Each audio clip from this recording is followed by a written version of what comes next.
Hey man, you the first person. Hey, gang. Shout out to Paige Kennedy, man. Hey man, I'm officially another nigga with a podcast. God damn. Not another podcast. If I do a podcast, that's what I'm naming my shit. Not another podcast. Yeah, bro, you should name it that. But the thing is, I've been wanting to do this podcast for a while. And I called it Urban Legendz because there's a lot of people in the community and of the culture who need to have their story talked about, who need to have it need to be illuminated. And to me, I think you're an urban legend. You know what I'm saying? And I'm like, man, we got great chemistry. You know, we did Rush Hour, the TV series together that got canceled during the commercial break. And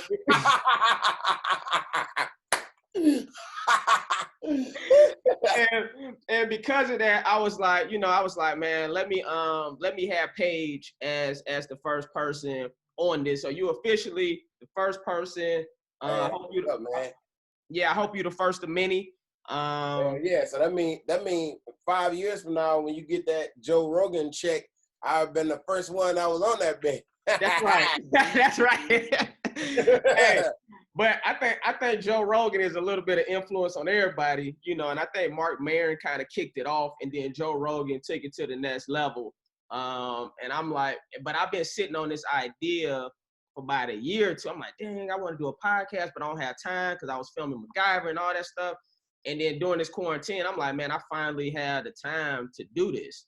Yeah. And so I wanted you to be the first. And I'm gonna be honest with you, low key, I thought about having you as my co-host.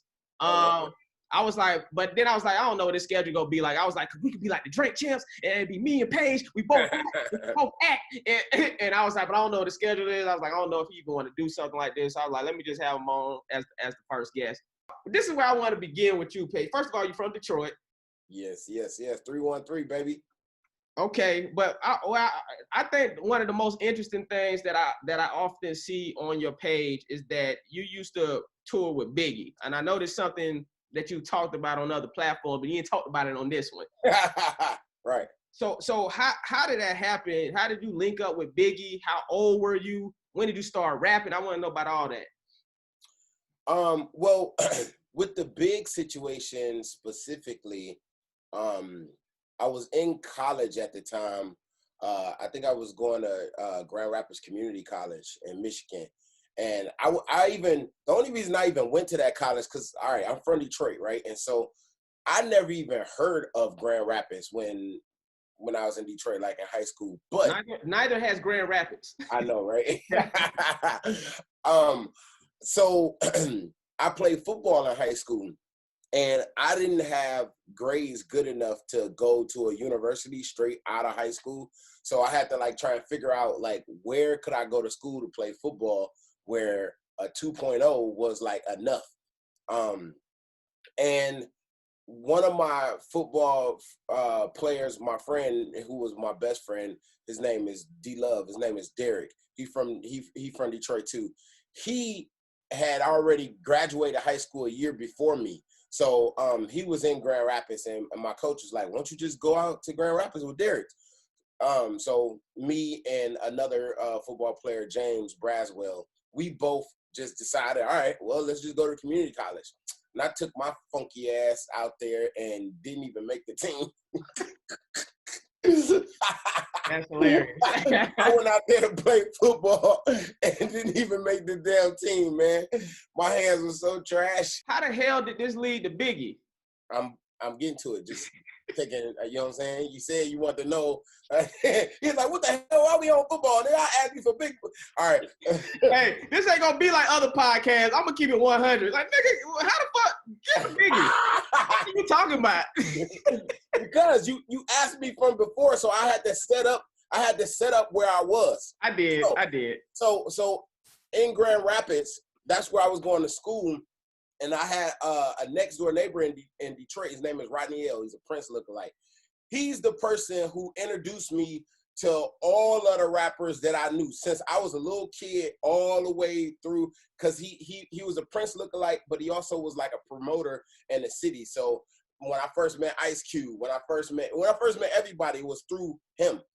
And so he's the person who said it. He put me on my first music video. He put me on the first stage that I ever been on when I was 10 years old at the State Fair in Detroit that I rock.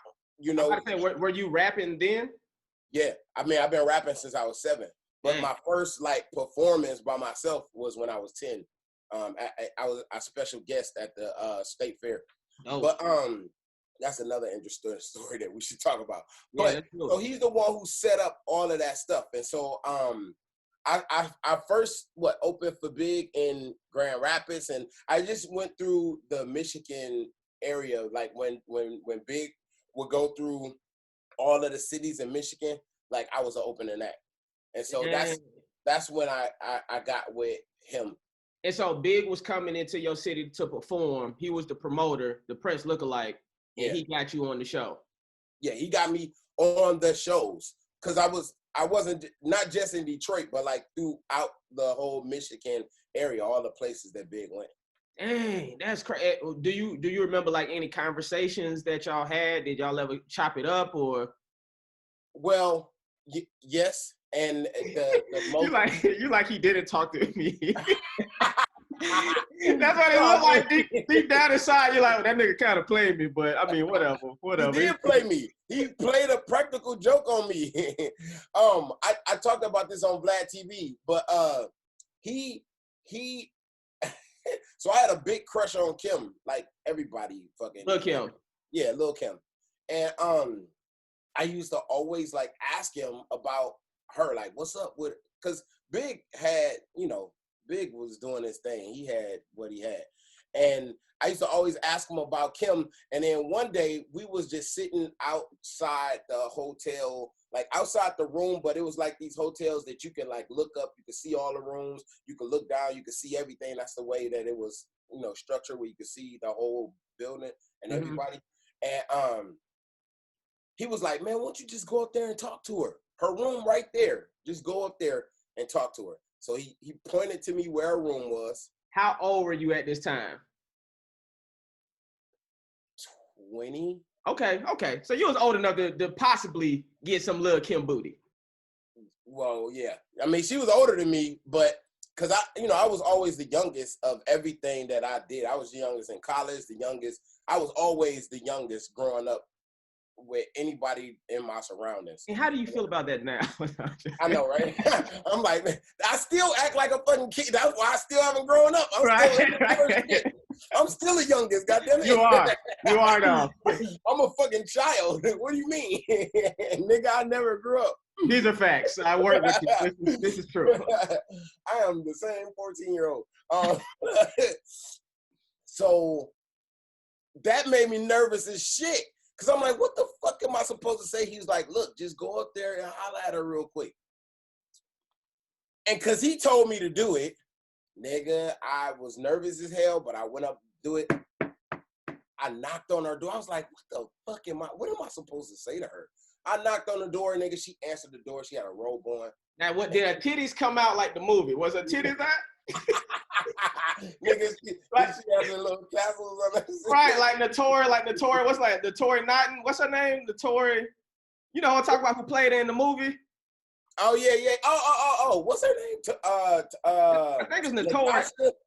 Notori? I think it's Notori. I don't remember how to pronounce her last name. I used to have I don't know. That's something another like movie. That. Yeah. She fine as hell though with them big ass. Oh my god. And she's on Power. She's on Power now. That's who played. She on Power too, and god damn. Yeah. But anyways, my bad. Continue. Yeah, man. So I knocked on the door. She answered. Titties out. She was like, what? Huh? I said titties out. I know, right? She was like, what's up? She got a robe on, bro. And nigga, when she answered the door, I froze. I fucking froze, bro. Nigga, Lil' Kim just answered the door in a robe, and she looking at me, and she like, what's up? Oh. And I just stared at her, and I'm like, what's up? You know what I mean? I'm just coming through, seeing what you doing, So now she's thinking you're mentally challenged. Yes, because I'm fucking frozen, bro. And this nigga Big is, I told you, he can see everything going on because you can see everything. And my brain, part of the reason I'm frozen is because there's a part of me that want to say he told me to come up here. But then I'm like, wait, I probably shouldn't say that. So now I'm just, you know, in 4 seconds of silence could be like forever. And while my brain's trying to figure out what the fuck to say right now. And whatever I said, nigga, was basically kind of like, oh, I was just coming to say hi. Because she was like, okay, well, I'm about to go now. And I was like, all right, well, it's good seeing you. I turn around, I look down, and this nigga is over the rail fucking dying laughing at my ass. And I'm like, man, I feel stupid as hell. I mean, I felt stupid and good because I was like at least that close. So yeah, he would do like shit like that. You know, we'll be in his hotel room. They filmed this too. I battled Yuck Mouth from the Loonies because he was on the tour too. Remember, I got 5 on it. I got 5 on Classic. it. Yeah. So it's funny because the other rapper of the Loonies, Numbskull, and Lil C's, you know Lil C's? I know the name, but I'm saying these names are so 1990s. They were Lil C's is Biggie's like little best friend, like he's from Junior Mafia. Right. But yeah, they didn't want no parts of us, bro. We was in that bitch for like 45 minutes straight, just me and him back and forth. Who won? I don't know. Then you lost, nigga. Shut up. Nah, I don't know. I mean, look, because he and I are similar in the sense that we was going at it, man. We had bars, we had punchlines, we had like all that shit. We were kind of similar. And the other two, I don't think they clearly didn't rap as good as us, which is why they didn't even want to get in. But Bad Boy recorded that whole thing. So somewhere there is footage of me battling Yuck Mouth. I seen Yuck Mouth talk about it on some platform too. But there's some footage of us fucking going back and forth for a long ass time in Biggie hotel room. But yeah, man, it was cool. It was cool times, you know. And at that time, Big also was the opening act for Ice Cube. That's what I was about to get to. So how did you link up with Ice Cube? And it was through doing the Biggie shows?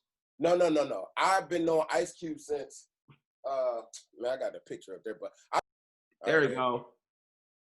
That's crazy. So what year was that with you and Biggie in that picture? That looked like that had to be like 1995. Dang, that's wild. 1995. I was in 5th or grade. 96. It was either 95 or 96. One of those. Okay, so then how did you say you've been on Cube? So how so I've been on Cube since I was 15 is when I met Ice Cube. And Ice Cube was my favorite rapper, bro. Like he was like, for the longest time of all rappers, Cube was like my favorite rapper. He was like my idol, bro.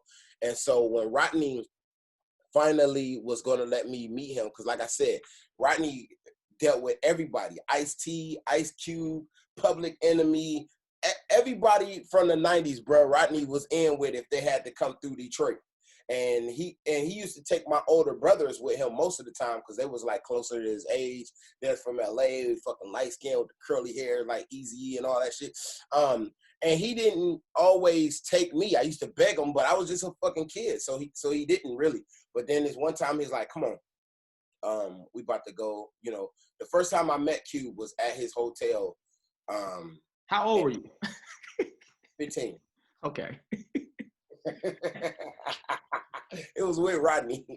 Sure it was. It was not a Lil' Kim thing where I went by myself and knocked on the door. Well, I was making sure. Never mind. I'm listening. Nigga, I did not say Michael Jackson. That's what I know how huge of a Michael Jackson fan you are. So I said I'm not gonna bring that up. But But nigga, best believe if he would have chose me, if Michael Jackson would have chose me, I would have obliged. You would have obliged? What the fuck is wrong with you, yo? Hey, come on, man. If you gonna get fucked by anybody, it gotta, like, come on, man. If you gonna get fucked by somebody, at least let it be Michael Jackson. Come on, man. Well, that's legendary. That's our urban legend right there. Your uncle can fuck you, and then nigga, that's just tragic. Several people have been fucked by their uncle. So I mean, I guess if you gotta choose between the two, if you had to with a gun to your head, I mean, if you must to. And he seems like he would be sensitive and like slow and like, you know what I mean? He would be slow. He would use gels and lubricants. He would do all of that stuff and talk to you softly and nicely and kind and stroke your head. But anyways, you 15. You're terrible for making me go down that dumbass. Hey man, you went down that. I did lead you a little bit, but you led me to some bullshit, man. So listen, wait a minute. 15, you with Ice Cube, y'all alone, ice buckets. No, we not alone, and we didn't have no ice buckets. And I didn't go inside his room. He came outside the room and made me go all the way.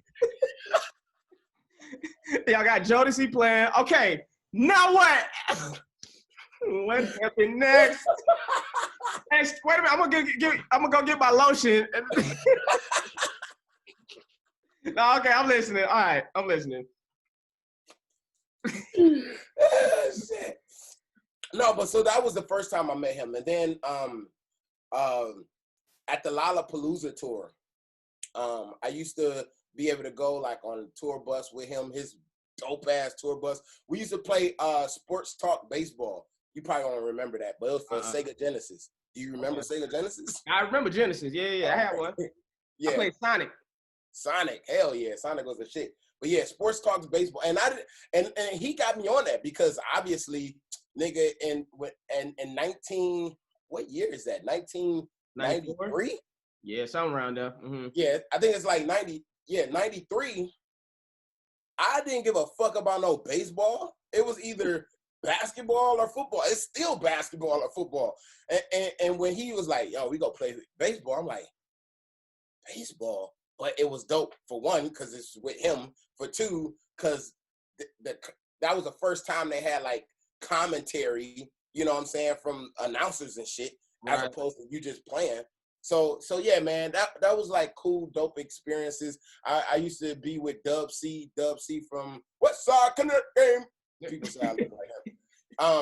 Yeah, man, and so I've been with them for so long. Dub C used to, like, and because it's been multiple years, like, all the time. Dub C used to ride around with me in my Cutlass in Detroit. That's crazy. Yeah. And I saw you had a picture with Method Man. How that came about, man? So Meth and Red, once again, during that same time when I was doing those shows, I opened for Meth, Red, Keith Murray, Shaheem, that's a lineup. Like all of that whole type of crew there. When this is probably like 90, 95, 96 as well. And so that's when I first met them. But then I've been with them so many times, like since then, since 95, 96. Then also, just different points in times throughout our lives. Like we was in New Zealand together, like when I was doing a Meg. They brought me out on stage. They had a show here at the fucking, I forgot what the show was, and Red brought me out for that. So I've been, look at this. You see that? That's like 1996 maybe. Dang. And I've been with them for like mad years. Like even look, nigga, I got hair. That's crazy, man. You know what, man? I just started. I always knew Meth was fire, but I just recently went back and started listening to the old like Biggie and Tupac albums, and just hearing his bars on those verses and his delivery and his cadence. I'm like, Meth was a beast, bro. Meth was a beast. I mean, still is. He still is a beast. He did a song with J.I.D. pretty recently. And his verse on that was beastful. I was like, man, you're legend. Yeah, Meth, and he had that voice and that swag. And I mean, I was a huge Redman fan, but Method Man had that. He was like that the cool factor. You know what I mean? Right. So yeah, man. I've been with both those guys for a long time. When did you fall in love with rapping? Like, what made you start to get into that? So I think I fell in love with rap at 6, 7 years old. So I was in Los Angeles. I was born in Detroit. 2 months old, my mom took my ass away from my damn crazy ass daddy, and we went to LA. And then I just lived with my mom in LA from the time I was 2 months old till I was 6 years old. My mom was into drugs and shit. She was about to have twins, like a set of twins. And then she was like, you need to go and live with your dad, just because she was young. My dad was 20 years older than my mom. So she sent me back to Detroit when I was 6. So that was my first. Wait, how old was your mom at the time? My mom had me when she was 20. So okay. And he was 40. He was 40. So he was older than her mom and dad. Your dad was a gangster. All right, I'm listening. And what's funny is my mom's mom was actually living with my dad in Detroit. So when I left LA to go live with my dad in Detroit, my grandma was there too. Wow. So at 6, I was in Detroit, and then my brother, he's from my dad, but he's by a white woman. He was 10 years older than me, and he was living there too. So this is my first time, like, actually meeting that I have a brother who is like 16 years old. You know what I'm saying? So I'm living with him, and this is when I even first acknowledged what rap was. So this is what, 1982, 83? Wow. So I'm just now hearing rap for the first time, right? From my brother.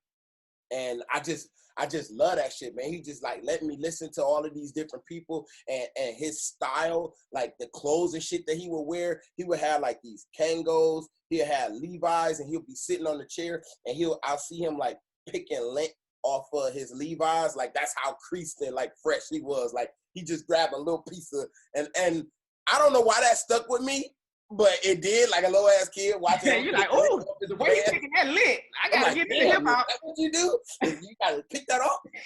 Wait a minute. What music were you listening to? Do you remember the artist he was playing back then? That yeah, Kool Moe D. I mean, Curtis Blow, Run DMC, and then it transitioned to Kool Moe D, LL Cool J. Like you know what I mean, start to gradually go up further and further the higher you got, like into like 95, 96. But I started rapping like in like 85. Wow. You know, my own shit. I started rapping.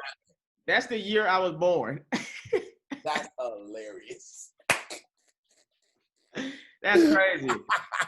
I came out of my mother's vagina, and you grabbed the microphone. It was like, take over the world. That's crazy as hell, bro. So yeah, that's when I started, and I had one rap call on my telephone, and that lasted me for 3 years. Oh, you gotta spit that, because I know you remember it. You go ahead, you have to spit that. All right, it was like my telephone. Oh my God. My telephone is a great big pain because every girl that calls me sounds the same. Why am I sounding like the little kid? Like I gotta use the voice of the little kid. Hey, my man. sounds like Sharon. She sounds like Sean. Sean sounds like Rhonda. Rhonda sounds like Don. Kawana has the number, and Lisa too. And I can never tell who is who. Every time the phone rings, I cold get nervous. Sometimes I wish I had an answering service. I always get caught up in the same old thing. Like when my girl calls, I say Sharon's name. chain. Then my girl gets mad, hangs up the phone. I call her right back and get a busy tone. And when I finally get through, she doesn't want to speak. That's the third girl I lost in this 1 week. Tom and Jerry told me to get my number changed, but I thought it was cool, so I kept it the same. As the day goes on, my problems grow. Get another telephone, right? Oh, no. Hey, shout out to you for remembering that whole verse you just did. It was like 4 of them bitches. But I basically was taking my brother's, like, the shit that was going on with him and applying it to me. Because obviously, nigga, I didn't have no girls. I didn't have no, but he was, I told you, he was light-skinned, fucking curly-ass hair. And he had all these different girls that he would have around. And so I took his story and, like, made a rap about it. Was that before the song Mr. Telephone Man? Mr. Telephone. That's what I was thinking. Because that Mr. Telephone Man, that's New Edition, right? I think so, yeah. I'm trying to think what year that was. But again, it definitely was before Jay-Z's Girl, Girl, Girls. Oh, hell yeah. Because this is like 85, 86. That's crazy. You was ahead of your time. So this is like way before, like, you know, all of that shit. Yeah, man, precocious. I was a precocious individual. So I got into all of that stuff, and like I said, I didn't make another rap until I was 10, until I got to middle school. So all through high school, I used to just do my telephone. And then my first year of middle school, there was a dial called My Buddy Dials. I don't know if you will remember that. You probably too young. But when I was 10, there was a dial. It was like, my buddy. I take him everywhere I go, my buddy, my buddy. Oh, it's a doll. Yeah. I thought you were saying dial. What? Dial. Oh, no, a doll. Oh, yeah. My bad. And they had a commercial of it, and it was really popular white fucking doll that looked like a Chucky doll. So if you look at it now, it would be fucking scary, but back then it was a cute ass doll. I'll chop your dick off while you're sleeping. So the irony is, because I've been a fucking freak my whole life, I changed that theme of that song to my dickie. I called it my dickie, and I started rapping about my dick. In middle school. And that was my second rap, was my dickie. But yeah, so I listen, in elementary school, it's not like there was a bunch of people rapping, bro. I was like one of 2, 3. Right. Middle school, it got a little bit more, probably like maybe one of 4 or 5, perhaps, if that.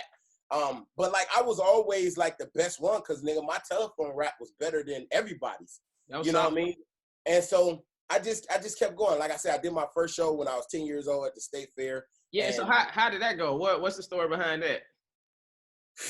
Man, so when he first told me that I was you like I just left Michael Jackson's hotel room, and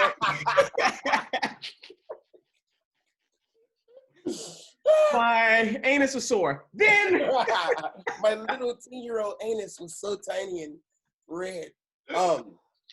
When he it was so rashy. When he first told me that, I was obviously super afraid, because I used to do little Michael Jackson shows around the neighborhood, because like Michael Jackson was my everything. Oh, everybody, mine too. Yeah, so I had all of the clothes and the gear, and I used to do birthday parties. I didn't do that. I didn't do that. I was doing birthday parties as Michael Jackson.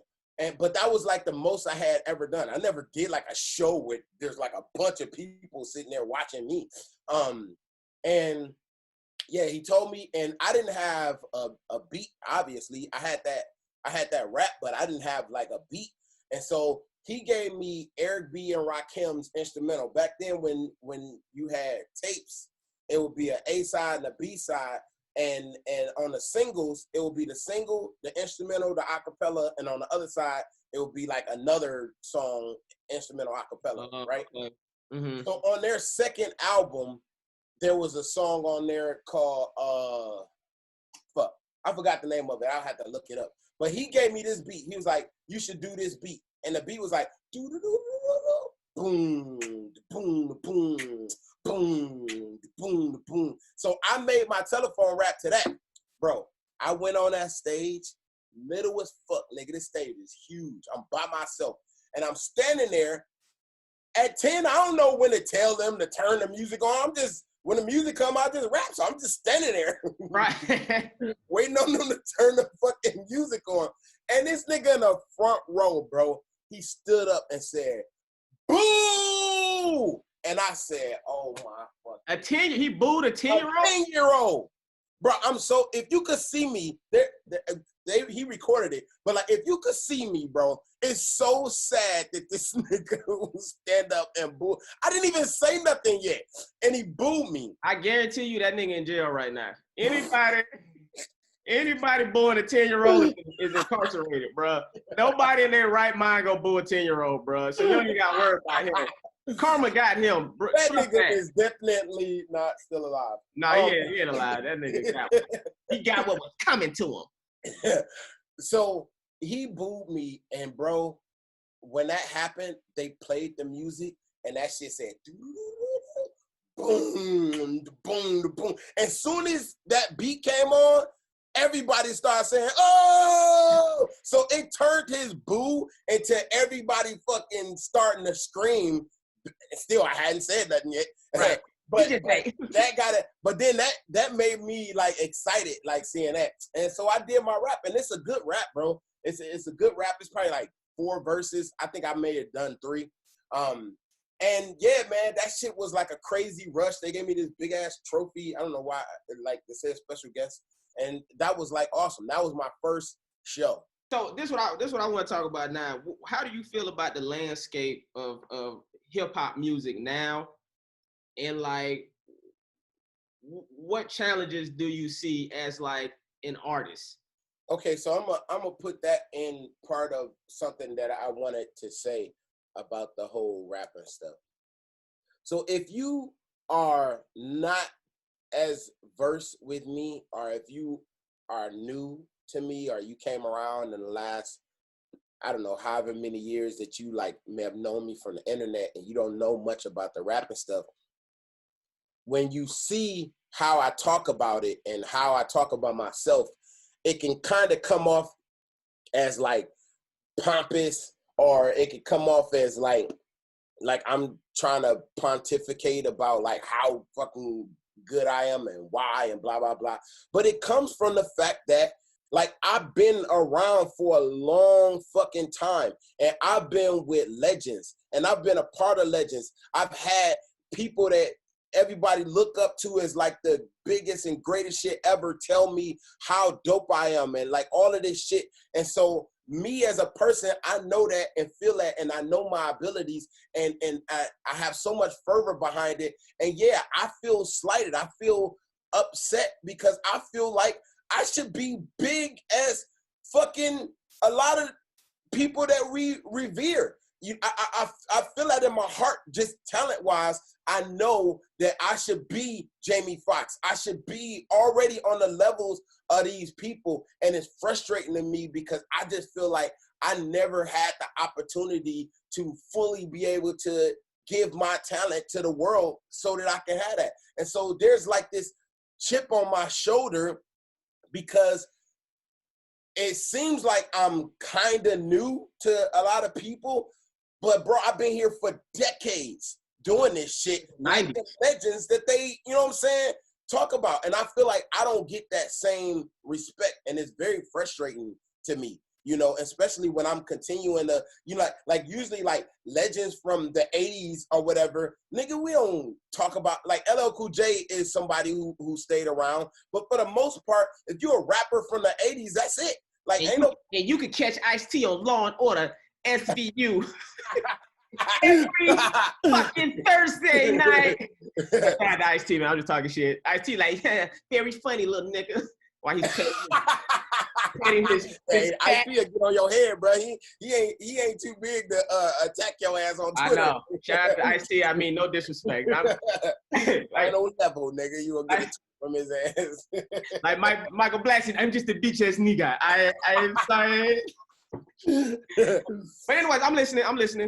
No, and so, you know, this shit is like so frustrating to me, and the fact that I'm still doing it and still doing it at a high level, because like I said, if you from the 80s, nigga, the way if you even rapping right now, which you not, they probably not rapping in their 60s or however old they are right now.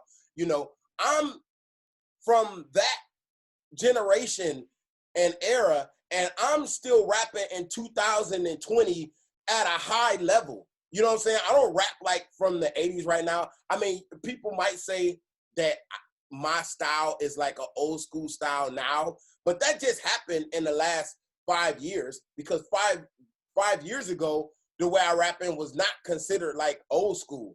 You know what I mean? Now it is. I would disagree with that too, because you just have fucking lyrics and substance. You see what I'm saying? So it's like, it's not, you don't come across old school sounding to me. If you did, I'd be like, yeah, you kind of sound a little old. But no, I just listen to your new stuff, bro. You sound up to date. Your rapping patterns and cadence, it sounds like up to date without sounding like everybody else. But you they think Jadakiss sound old. Like, we talking about the kids now. Like, right. my son don't give a fuck about my raps, bro. He don't care, nigga. He don't care about no bars. He don't care. He don't even get the bars. I'm like, dude, you did not hear me just say, I put the heat to your head, have them sweating bullets. You don't understand that? Yeah, that's good. If you go shoot off at the mouth, you better be prepared to bite the bullet. You don't get that. And he don't get it. Do one more, goddammit. Do one more. It's like, you get into my soul. No, but he don't get it or give a shit. You know what I'm saying? And so wait a minute. Before you go, what do he care about? The sound? The beat, the sound? Only cares about the vibe of it. Like, as soon as it come on, he make his decision. He make his decision before they even rap, bro. As soon as the beat come on, if that shit don't make him do that, then he don't care. Right. You know, and so it's frustrating, because it's like, all right, well, what the fuck do I do? Do I try? I mean, because I did try this. Do I try to assimilate to what's happening now? And I did that with him. Like, he and I made an album together, and I did it like kind of like how his music. I let him pick the beats. I let him. Right. I never listened to that album. I'm gonna be honest with you. Hey, no one listened to that shit. Like, honestly, no one gave a fuck. Like, you can't listen to a Paige Kennedy album, nigga, and then go to I feel the same. You know, I feel the same. Like, nobody give a shit, bro. Right. So I can't assimilate. And if I keep doing what I've been doing, that's clearly not about to get me no fucking record deal or get me no views. Like, bro, you don't understand, Justin. I'm so frustrated, man. Like, today, I spent my fucking hard-earned money paying Dustin ass to go make my damn underrated video, and it's a dope ass fucking Wait a minute, video. anybody that don't know, Dustin also shot like my Fire Flame video and my swag on him video, and he's done all my special effects for all my new videos that I put out for my second project. Chapter 2, he rap. I'm listening. Okay, so you paid Dustin. He got both of our money. And the Dustin does a great job. That's the only reason. Man, I fuck with Dustin, and I probably always will fuck with Dustin. I think he's good at what he does. He is. So you put out the video today. Yeah, nigga, it don't got nothing. It's on my Vivo channel, which I don't even know why, but like, and it's frustrating to me because the people that watch it think it's dope.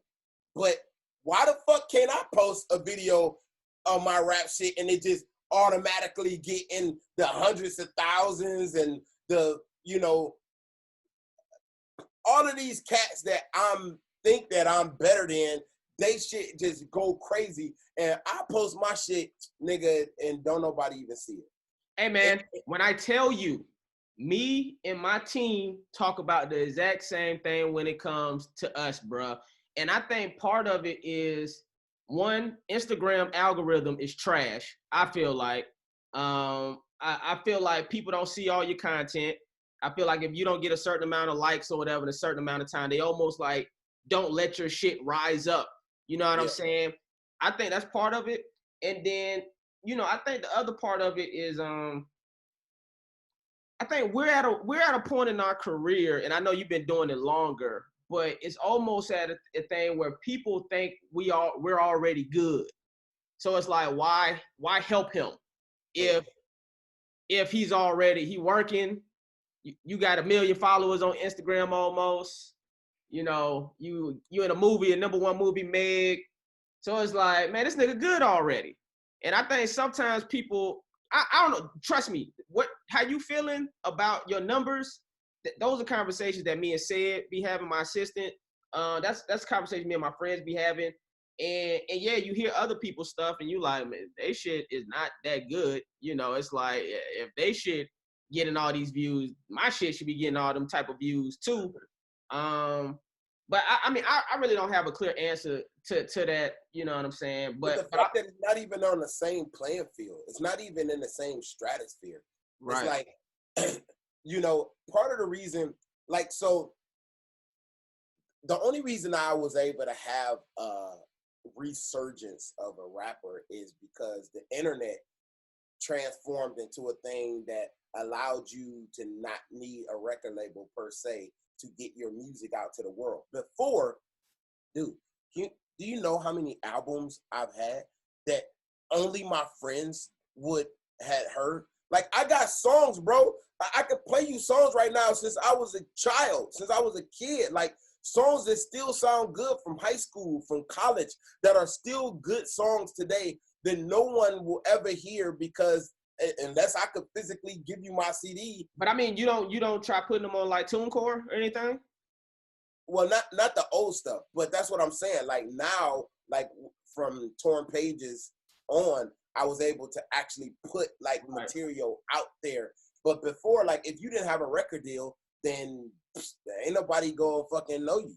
Which gets me to my next question, which is, in those 90s when you was rolling with all them dudes, did you try to get a record deal, or what was that process? Like, did you have a demo tape? Did you go to meetings, or what? What was that back in the day?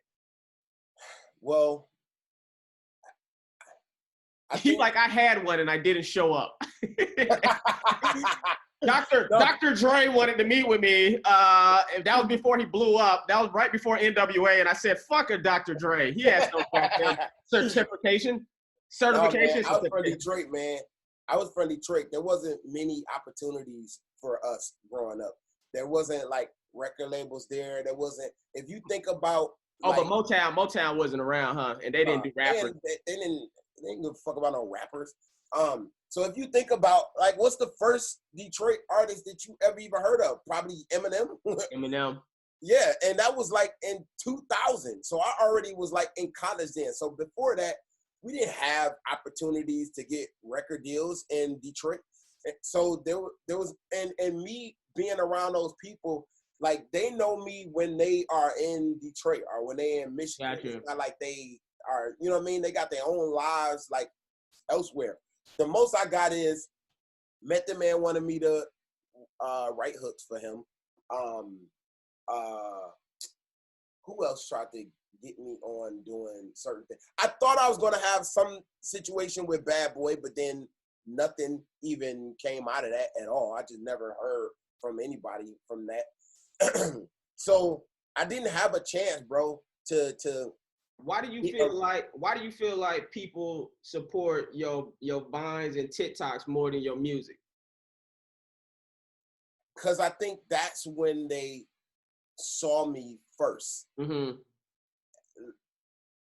Aside from the people who know me from like movies and TV and shit. Right. But as far as the internet goes, they saw me first as making them laugh. Right. You know what I mean? And so a lot of times when you know somebody for one thing, when you see them try to do something else, it's automatically tainted, whether they're good or not. You just automatically like if if LeBron retires and you try to go into boxing, nigga, you gonna be like, man, if you don't, You know what I mean? They don't like. I don't know. I might be like LeBron. I mean, boxing, but I get what your point. I get your point is. I think boxing, I would actually be like, let's see what he got. But I would be like that, but I'm not the normal people. Like, right. But if he tried to rap, if he tried to rap, I would look at him like, I gotta hear what immediately you'll feel some kind of way, right? Right. Like as soon as nigga, when Kobe was trying to rap, obviously you know what Kobe means to me. When Kobe was trying to rap, my brain immediately was like, right. Right. So I think that's just how people are, like, just wired. You know what I mean? Rest in peace to the legend. Rest in peace to the legend. Oh yeah, definitely. Rest in peace to Kobe. Yeah, I'm listening. So I don't know what it is, bro, but I walk around with this.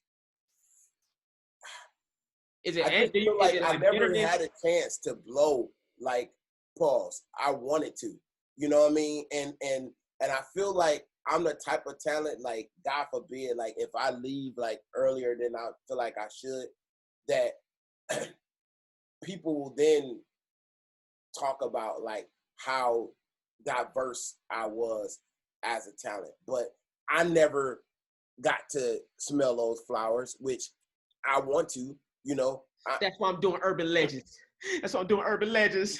Putting me on the map, bro. Putting me on the map right here. All 12 of these views, we're giving you your roses now, man. That is partly, honestly, that is partly why I'm doing this.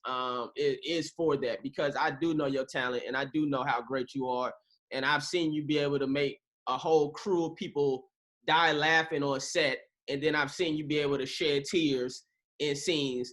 I've been able to hear your bars be exceptional. You say some shit sometimes in your bars, I'm like, ooh, that's cold. You know what I'm saying? So, I mean, I know, and then I see you do the Vine and the TikTok and how well you do at that stuff. So, you know, I'm one of those people that's completely aware of how great you are. And, you know, sometimes it takes people a while, man, to catch up to people's greatness. I think that the good thing that you're doing is you're not stopping and you keep going. And, you know, Marlon Wayans told me this a long time ago. He said, man, some people had an easy route and some people had a hard route. But as long as you keep going, you'll eventually get there. You know what I'm saying? Yeah. I believe that. And so, I mean. And the same with you. You know, you, I think part of the reason I gravitate to you so much is because I see myself in you. Like, to me, you are like a smaller, younger version of me. Like, I see us, like, as so similar. You know what I'm saying? And it's rare. It's rare for someone to have such a diverse talent. Like, it's rare to have the Wayne Brady's. It's rare to have, like, people that can, you know, do multiple things, but, like, commiserate. Like, it's just as good. No, you're true. It's really like Jamie Foxx, Wayne Brady, Donald Glover, Paige Kennedy, Justin Hires. Hey, there it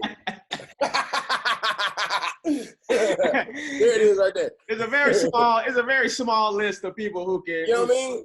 And those people are special, you know, and it's just, I'll tell you this though. I did this podcast with this, her name is Shannon. She has this thing that I think it's called Mimosas with, I don't know. Tell me something, and I truly believe it. She said that God brings it when He wants it, not when we want it. Right and this is why, like, and sometimes when people, like, say, like, God references, to me, my brain just goes to cliche, or like, oh, of course you say this is just something you say. But this is why I truly believe that. For me, I don't know about anybody else, but for me, I think God is waiting until I am ready before He gives me what He's going to give me. Because I have, like, you know, I can cause self-harm for me because of my personality, because I am misunderstood a lot of times, like, in my behavior and how I talk and how I am. I'm someone who exudes only love. You know what I'm saying? I don't hate. I'm not. There's no reason to fear me. I am like a big ass teddy bear that's only want to shower everyone with love. And sometimes with certain people that don't know me, that can be jarring for them. They could be afraid of that. They could be scared from that. And so I can get in trouble because of how I am, man, like how I talk, you know what I mean? And so because of that, I feel like if God had given me what I want when I was a teenager, when I was in my 20s, when I was in my 30s, I could have ruined my entire life by now because of being misunderstood or got caught up in like shit or whatever. So maybe he's waiting until I grow up, I mature, something where when he gives me this, I don't then go fuck up my whole life from having it. Because, you know, people don't bother you until you reach a certain level. And then once you reach a certain level, that's when they gotta like try to fucking knock you down and go back and try and, you know what I mean? No, so I think maybe he potentially is waiting until I can handle it. You know what I mean? What if I was rich as fuck in my 20s and the way me being how I am, I fucked it up. Yeah, I think you're correct. I mean, I think that's how God works, bro. And I feel the same way. I feel like everything we're going through in our life, in our journey, is preparation for when he gives us what he wants us to have. You know, and so everything, the ups and downs that you have, you know, that I have, the feeling like, man, we should be that dude already. You know what I'm saying? I mean, it's one of those things where, think about this. I think about this often. If Hollywood would have gave me everything that I wanted when I first moved out here in '07, I wouldn't have been a writer, meaning I wouldn't have written Half Baked 2. You see what I'm saying? I wouldn't have learned how to direct and produce when I was doing YouTube videos that was going viral before Vine and Instagram. Yeah. See what I'm saying? I wouldn't have learned how to do that. I wouldn't have started rapping. I wouldn't be doing this podcast. Yeah. You see what I'm saying? I wouldn't be doing a lot of things, and only because I didn't get what I wanted off top, I developed all these skills. You see what I'm saying? And it's only making me and you better talents. We're becoming more versed in what we're able to do. So when the time does come, man, motherfuckers gonna be like, these niggas, they're incredible. These motherfuckers do everything. Not only do they do everything, they do everything at a high level. Exactly. You see what I'm saying? So that's how I started to see this as like, man, this is just preparation. You know, all these are just tools that I'm picking up along the way, even editing. I only learned how to edit because of, you know, I had to. You know. So yeah, man, but I can understand your frustration. Now, do you ever feel like there was something, false moves that you may have made in the past that kind of, like, let's say you had an opportunity and something happened and then you was like, damn, like maybe if I would have chose the different, if I went about that differently, you know, maybe my career or whatever could have been differently? Or do you not think about the past and you like, man, fuck that shit happened and it's on to the future? Well, there's definitely many things in my life that I could have chose to do differently to prevent myself from getting in trouble. Do I think those things would have those things affected the trajectory of my career? Not necessarily, because I feel like how the world works is this happens, this door closed, you maneuver, you go somewhere else. And so as long as you're not a person that stops, then you continue to go. You know what I mean? Like me leaving graduate school early, like I left graduate school early. Had I stayed there, I might have not even come to LA. I might have stayed in theater and went to New York, or even though like the goal was to come here, you know, my path had these in it. It wasn't like how you said, it wasn't a straight line. And so I don't know if it like affected the way that my career would have gone. Like if I would have not did this, then I would have blown. I don't know if that is the case, you know. But there's something that you said that it makes all the sense in the world. Is like, I think you said Ice-T said it, but if you keep going, Marlon Wayans. Oh, Marlon Wayans. If you keep going, eventually something is going to pop. So, like, look at Tiffany Haddish. Exactly. People think she just came out of nowhere. Like, they just like, oh, she just popped out of nowhere. They don't know how long she been grinding and pushing to get to the place. It looks to the masses that, because they didn't know her, that she just popped out of nowhere. But when it pops, it doesn't matter how long it took, because we are living in the present. And so if it popped for me tomorrow, I don't care that it didn't pop all that time. The nigga, that's over. Now I'm here. And it's, you know what I'm saying? And so what you have to do is keep going until that happens. Because if you stop, then all of that shit was for nothing. Nothing. And people don't know, man, Tiffany, she didn't pop till 38. I moved out here in 07. People don't know, me and Tiffany Haddish, we have like 2 or 3 pilots that we did together. Never seen the light of day. You see what I'm saying? Oh yeah, that prank pilot, like at the restaurant and shit? At the restaurant, yeah. How, you auditioned for that one? No, I was, they asked me to come, they just asked me to come do it. Oh, okay, yeah. I auditioned. That's where I was at in my career. Man, I hope I get this prank pilot. I get to prank people eating their dinner. So yeah, me and Tiffany did that. Me and Tiffany did like maybe 2 pilots for CBS. We did the CBS Diversity Showcase back in 2011. People don't realize that with Kevin Hart, man. I mean, Kevin Hart had a TV show that got canceled. You know, ABC. Huh? ABC. On ABC got canceled. Then he just really hit the road, and it wasn't until he did the Shaq All-Star comedy show that really he started to pop, along with Think Like a Man, and then his career. But there was a long time, you know, and it took him till he was like really 30 for his career to take off. You know what I'm saying? So yeah, and then but people don't see the work. You know what I'm saying? They think everybody was an overnight success. You know, and that just typically isn't the case, man. And yeah, man, you got it, bro. I mean, that just is what it is.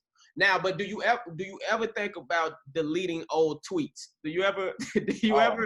I don't know if you saw, but like 2 weeks ago, so I think somebody got fired from The Flash, and then somebody else got fired from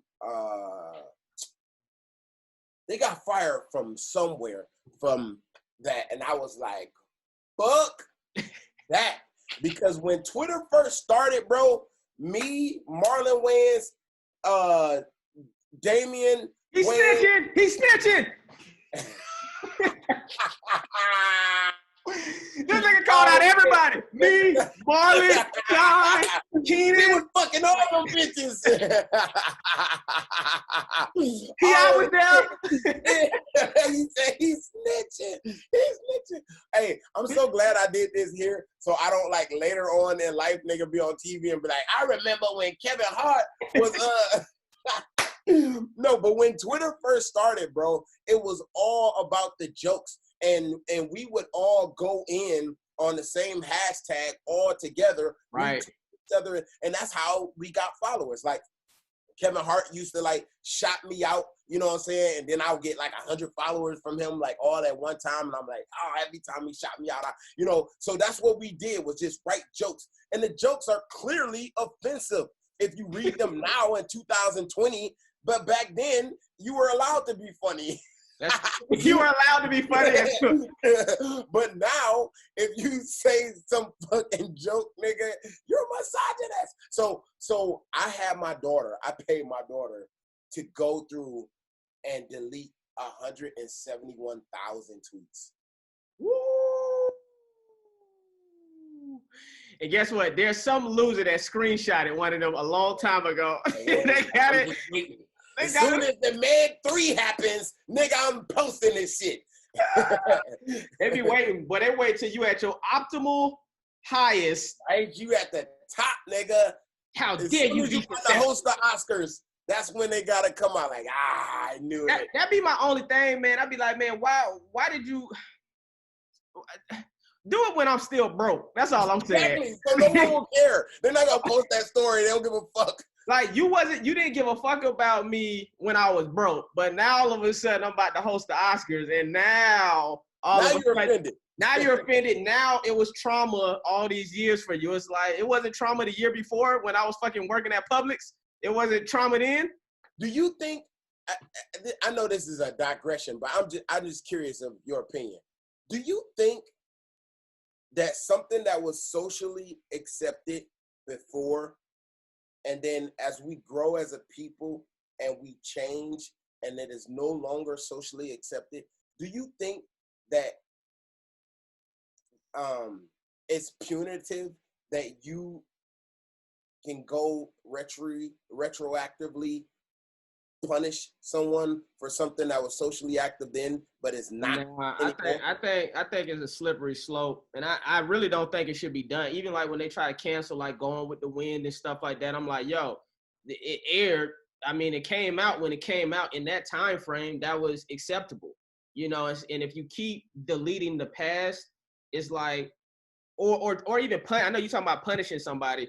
But it's like those are two different things. Yeah, those right? two different things. Like deleting the past could be positive in the sense that the younger people that are coming up will not have the information of hatred. Like, so if you could delete racism from before, or slavery, or any of those things that happened before, as we grow up and learn things, we won't learn that thing. Which isn't good, in my opinion. You know, okay. That's not good in my opinion, because it's like, if you don't learn from the past, you're doomed to repeat it. You see what I'm saying? So it's like, we have to have that image, not statues. I ain't talking about statues. Like statues, that was a war. You lost the war. If you lose the war, you have to take your flag down. You have to take your statues down if you lose a war. But when I'm saying like Gone with the Wind and books, like Huckleberry Finn books, he said nigga. Mark Twain wrote nigga. Like, why are you changing that? It's like, we need to see how far we've come. People need to see progression, my opinion. But if you start deleting what came before where we're at now, you're gonna think shit has always been good. And like, it's like, no, like my child needs to know, she needs to know about slavery. But also before slavery, she needs to know that Black people were kings and queens prior to slavery. So don't start our history at slavery. You know, if you really want to start our history, you need to go all the way back to Africa and really tell the full truth about it. Now, when it comes back to what you was really asking me about, no, I really don't. It's really like, do people still believe that? You know, did they really learn their lesson? So like, let's say somebody made a homophobic joke back in 2009 when it was somewhat socially acceptable that people felt freely to do it on Twitter. Yeah. No, I don't think that person should be fired in 2020.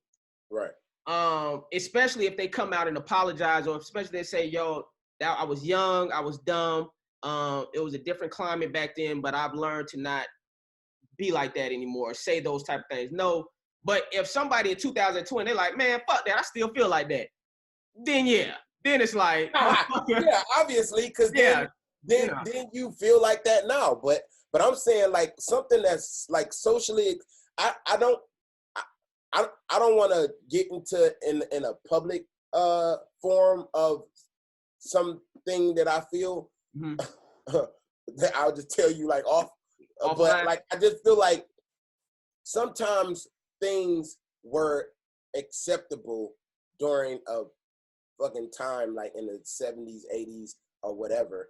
And for us to go back 40, 50 years and say, well, you did this back then when everyone was doing that, right? And then you punish them now is just wow to me. Now, see, are you talking about the cause? Now, what exactly are you trying to get at, Mr. Kennedy? I said nothing. No, the thing I didn't say nothing about talking to a highly intelligent African American. I said nothing about everybody fucking taking Quaaludes. Quaaludes, yeah. A lot of people, it's like passing somebody some weed. Like, nigga, I said nothing. Right. Well, hey, man, I ain't trying to get canceled yet. I said nothing. Not yet. I said nothing. No, I know. Hey, so let me ask you a question. I'm gonna keep you a little bit longer because but I feel like it's been going good so far. Hey, I like this. So you got me. Oh, good. You want. Okay, good. So this is what I always felt. First of all, when did you find out about Vine? I'm gonna start there. Then I'm gonna get into my follow-up question. When did you find out about Vine? In 2013, I booked this show called Backstrom. Mm-hmm. Maybe I booked it in 2012. Okay. Maybe I booked 13 because we did Rush Hour 2015. We did Rush Hour 2015? Yeah. It aired 2016, but we shot it 2015. Okay. So, all right. So this is what it was. I initially did Backstrom in 2013. Okay. The pilot. In May they had upfronts, all that shit. We didn't get picked up, but we also didn't get taken off. They put us on hold. They gave a holding fee for like 6 months or some bullshit. And it got all the way to December. In December, CBS decided we're not picking it up, but we're going to allow Fox to pick it up. So then we had to wait again until May to reshoot the pilot because we had to replace Mammy Gummer, Meryl Streep's daughter, with Genevieve Angelides. Dang, why did they replace her? They just didn't like her? Yeah, I think at the time, Mamie Gummer was going through either a divorce or something was happening with her. And so they thought that the character was too melancholy and too close to how Backstrom was. Okay. And so they wanted someone that was younger and more upbeat to contrast and juxtapose him. Gotcha. So we had to wait all the way around till May again. Now, granted, I'm living off this same money that I got initially, and then they gave you whatever the holding fee was, just like a few more $1,000. That shit didn't last me. So once December come, I'm broke. Right. I'm broke. And I'm finding out about this, and they're like, okay, yeah, in May we're gonna shoot that. I'm like, nigga, how the fuck am I supposed to live from December to May? And I don't got no money. We don't care, nigga. Just fucking do it. Be happy that you got a damn job. So I was just happy that in the future I knew I was gonna have some shit, right? Right. So I was doing YouTube in 2013, and when I was doing YouTube, I saw a YouTube video from King Batch. Now at the time, he didn't have no views on YouTube. He had no followers on Twitter. He might have had like 1,000 and something followers on Twitter. Mm-hmm. But his YouTube videos, hey, said is on it. Hey man, that's why I said he get paid the big bucks. Let me stop lying. He get paid the medium. I know, that's why your ass only got 2 pictures out this whole goddamn thing. Nigga, we even talked about 1,000 goddamn things. But so his YouTube videos was like the most epic shit that I had seen on YouTube. And this is even coming from people who I knew millionaires on YouTube that wasn't doing videos like this. So I'm like, who the fuck is this guy? So right. I reached out to him and then I end up, meeting up with him, and we just like clicked immediately, like he and I. And so I used to do these videos called That's So Drake, and he did a That's So Drake Christmas version with me. So this is like in the December that I told you. I know you about to. Nah, I ain't about to say nothing. Stop trying to get me canceled, man. I know. Actually, just cut that part out. That part's right. Not necessary. No, don't say That's So Drake. Are those still up, or you took those down? I didn't, because if I take them down, nigga, they still there. Like other people. Right, some other people got them. Listen, I'm gonna leave it, but that was before. It was a different time then. When he did that stuff. Slavery was okay back then. Why you mad at us now? Right, exactly. So, all right. So we started doing YouTube videos and stuff together. Now, remember, I told you I already had this job. I left to go to Vancouver to reshoot Backstrom, and we were doing vlogs at the time. That's when vlogging was popular on YouTube. And while I was gone, Batch was telling me about this new app, Vine. And he was like, it's 6 seconds. So in my brain, I'm like, nigga, what? We do long ass YouTube videos where the longer it is, the better it is for you. And he talk about some 6 second shit. But bro, he started telling me like how fast he was growing. He's like, dude, I got like 100,000 followers in like a week. And I was like, what the fuck? Because we didn't have 100,000 followers on YouTube, and we've been doing that shit for years. Straight up. So when I came home from that, I was going over there, and I was just like being in his Vines. I didn't have a Vine account, nigga. I had a flip phone and a Droid, and so I kept that flip phone forever. And so I would just be in his videos, you know, until I saw all these different people starting to come. I was like, shit, I better hurry up and get me this app. And I started doing my own Vines, and that's when I ended up getting like a little iPad to shoot with, an iPod to shoot with, and we started the whole Vine situation. So I think in 2013 is when I first heard about Vine, and it was from Batch. So he was the first person to tell me too. And I met Batch when he first came out to LA. I remember seeing him like at an open mic a long time ago. Oh, he was doing stand-up when he first got here? Yeah. He tried stand-up for a while. And he still does it off and on. Yeah, I know. He never like stayed consistent with it, I don't think. I think he was opening for Joe Coy at one point. Oh yeah, I seen him do some big ass venues. Oh, Joe Coy he's a beast. I mean, he sell out big ass venues for sure. And so he told me about it by the time I found out about Vine, this nigga Batch was almost at 4 million followers. And I'm like, damn. Yeah. So I was late to the party, but I was late to the party. I was like midway to late to the party. And so I'm like, oh, now you want to tell me about Vine after you have solidified yourself. Nigga, you already got the whole Vine. On lock. You king of Vine. But here's my question that I always wanted to ask somebody. And I mean, you may not, who knows what your answer may be.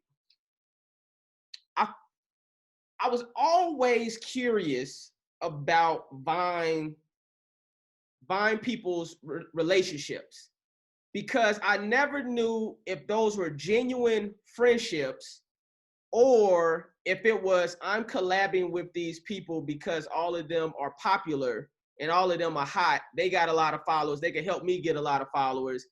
So we go all kind of kick it. But I never knew if those were like genuine friendships or if it was one of those like, I'm going to get close to this. Friends. You are friends? No, work friends. Work friends.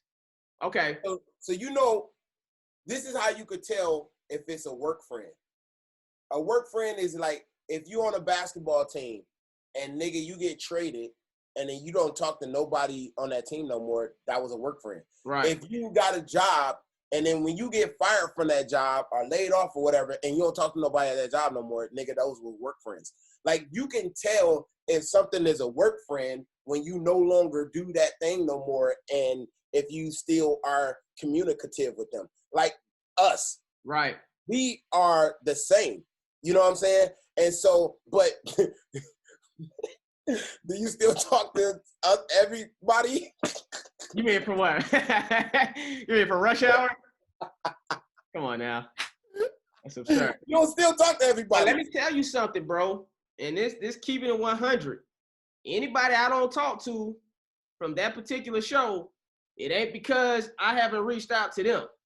You see what I'm saying?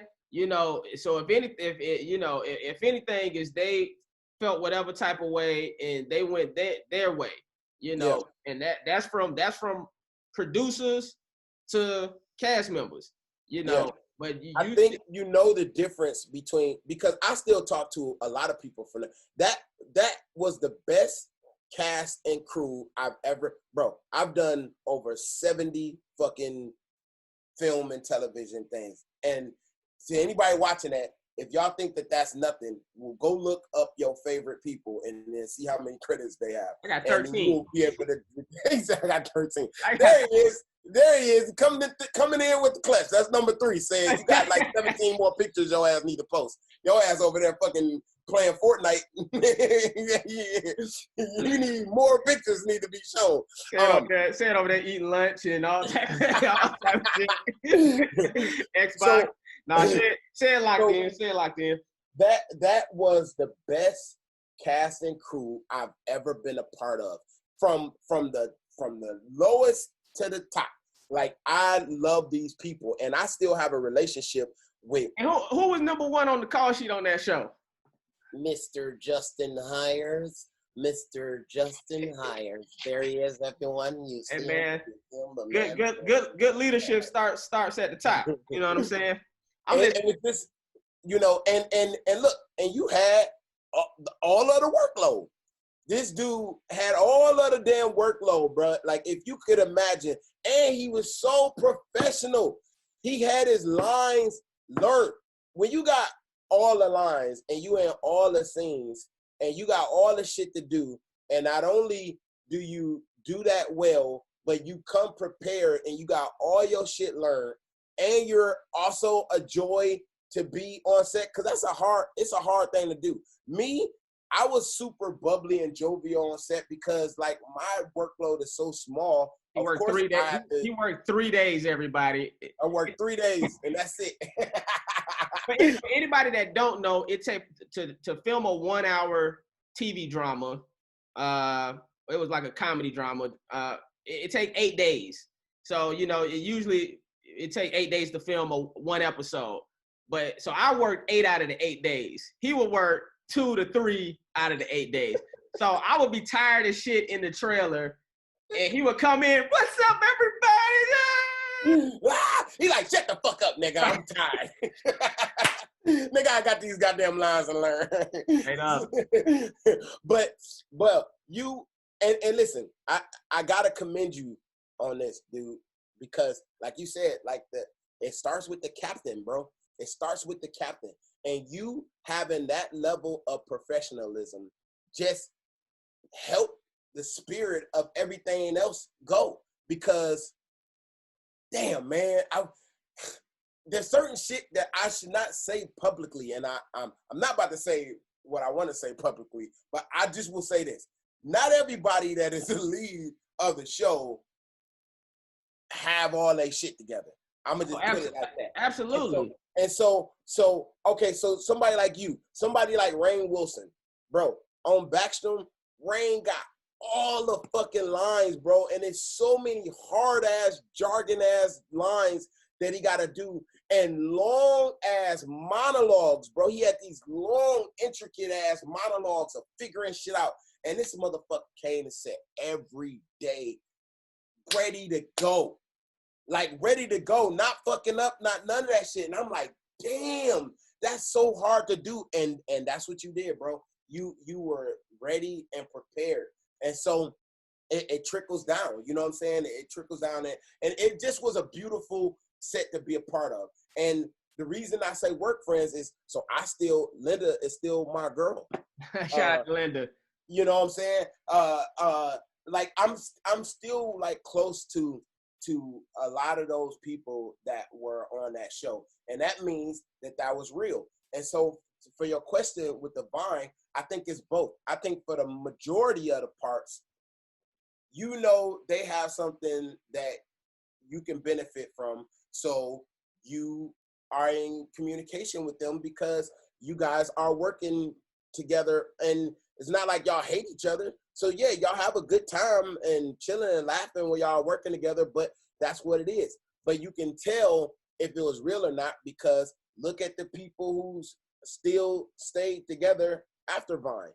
You know what I'm saying? Like, are they still in business together? Or are they still cool? Are they still kicking it? You know what I mean? Because that determines whether it was work friends or not. And it's funny, I use that phrase work friends in my song Torn Pages. Because that's when I really like realized, you know, the difference between if you really rock with somebody, or if they just there because y'all doing like-minded things. Are you and Batch still cool? Y'all still kick it or anything? We don't kick it, but we like I seen him at the Bad Boys premiere, and that was the first time. That's the first time we've seen each other in 5 years. 4. Wow, Bad Boys 4. 3 premiere. Yeah, the Bad Boys 3 premiere was the first time we run into each other in like 4 years, and you know, we're cordial, we're cool. We like when we were together, it was like before, but we don't like hang out like outside of that. Like we don't talk. I mean, I reach out to him and I congratulate him on certain things and I support him. You know, I still support him and I still love him, like truly. And I think that he is very talented, and I'm real close with his mom, so I communicate with her on a regular basis. But yeah, I mean, you know, people fall apart sometimes. There's people come in your life for seasons sometimes. Right. But I love him, and I have nothing but great things to say about Batch. And so with Spoken Reasons, anybody don't know, Spoken Reasons was I mean, he, you know, at the time he was the Batch of YouTube at one point. Yep. You know, so he was like the top YouTube dude, comedian. And then Vine came out, you know, Batch was like, nigga, let me get this from you. Yeah, let me take that. And then after Vine, you had fucking DC. DC kind of got it from the Vine and took it to Instagram. You know what I'm saying? So that's kind of like the trajectory, you know. And before that, it was kind of, I was on YouTube. It was like me. When I first got on YouTube, I saw me, you. Was Afion there then? Afion, that's what I'm about to say. And really, before I even saw you, though, it was really me, Afion, and Donald Glover. Those are the three people that I saw, like, was getting, like, some numbers. What was Donald Glover doing? He had a sketch troupe with some white dudes. And even his first movie was called Mystery. See if you can look that up. Said it was he had like this sketch troupe back in the day. And he had a movie that came out called Mystery Men or something like that. They did like an indie film and all that stuff. But those are the only people I saw on YouTube when I first got on YouTube. But so that's but anyways, Spoken Reasons was like that dude on YouTube. And then I know y'all became close. Mm-hmm.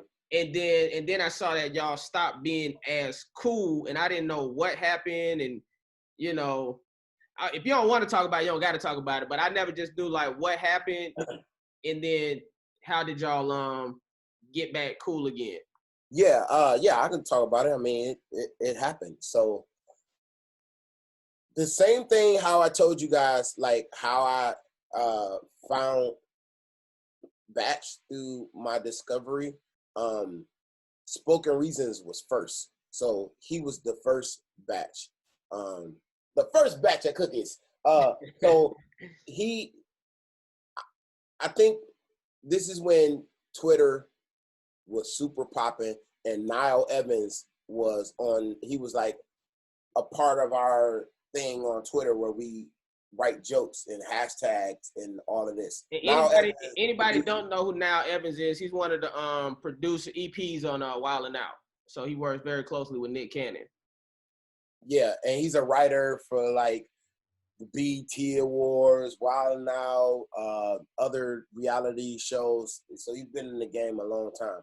And Niall Evans, he tweeted one of Spoken Reasons videos that I think was on WorldStar, and it was like one of his rants. He was like ranting about a girl, and it was like all these jump cuts, and I was like, what is this? Like, I didn't even know what it was, because at that time I thought YouTube was just a place that you watch music videos and see cats and babies. Right. Like, I didn't know people had actual fucking channels and content and shit that they intentionally was doing and editing. So when I saw this, I was like, what is this? And why does it look like that? Because before you know what a jump cut is, you just know something is weird. Right. When you watch it. Like, if you don't know what that Right. is, you just like, this is strange. Right. Okay. So I was seeing this, and he was funny to me. He had an energy of like Chris Tucker when we loved Chris Tucker. And so He said, when we love Chris Tucker. The subtle shade. It was like, not like this new age shit he doing. This nigga done got bigger, gained weight. He talks slower. Nah, shout out to that nigga said, he when talks slower. I still love Chris Tucker, and that's Hey, yo, I did Rush Out. That's an underrated joke, bro. He talks slower. Hey man, that's when you know some of your favorite comedians aging when they start talking slow. You're like, this I nigga know what talking you want slow. to say. You ain't gonna say. I ain't saying it. His name. Show You ain't ain't. gonna say his name. Not my motherfucking idol. Show ain't, nigga. Soon as you said he talks slower, my brain immediately went to that motherfucker. I was no. damn. Oh, nigga. Hey, if anybody wondering, I'm talking about Carrot Top. If anybody's wondering. Okay. If you wondering, nigga, turn on BET at midnight and you can watch the show. I'm talking about Gallagher. All right, I'm listening. So I saw this guy and I was like, damn. So then I went down the rabbit hole of like looking at all his videos. So I hit him up and like, luckily for me, I've been around so long. Sam went to sleep. I asked him to look up. They ain't got no pictures. Look up Donald Glover's sketch comedy group. All right, I'm listening. I reached out to him and, we started to brew a friendship, because I was like older cat. I've been in the game for a while. I was able to talk to him and give him advice and all this. And we got really close. Like, I used to talk to him for like 2-3 hours on the phone. I used to like share my knowledge with him. I used to, we got tight. And what happened? He used to come out here. Like, he had his first audition for a movie, and he called me. He was like, "Yo, I got with this agency. They got me an audition. I ain't never had no audition before. I don't know nothing about nothing. I don't even know how to read these lines. Like, can you please help me?" And I was like, yeah, we can get, cause he live in Florida. Right. And I was like, that was the movie with Sandra Bullock. Yeah, this is. Damn, say it came through. Derek Comedy Group. That was the name. Donald Glover's Derek Comedy Group. Yep, Derek Comedy Group. That's right. Yep. All right. That was an old Donald Glover sketch comedy troupe that used to be on YouTube. So you can still look it up, I'm sure, on YouTube. Right after this podcast. All right, I'm listening. So I was like, yeah, I can Skype you and we could work on it. And he was like, man, I'm thinking about just coming there.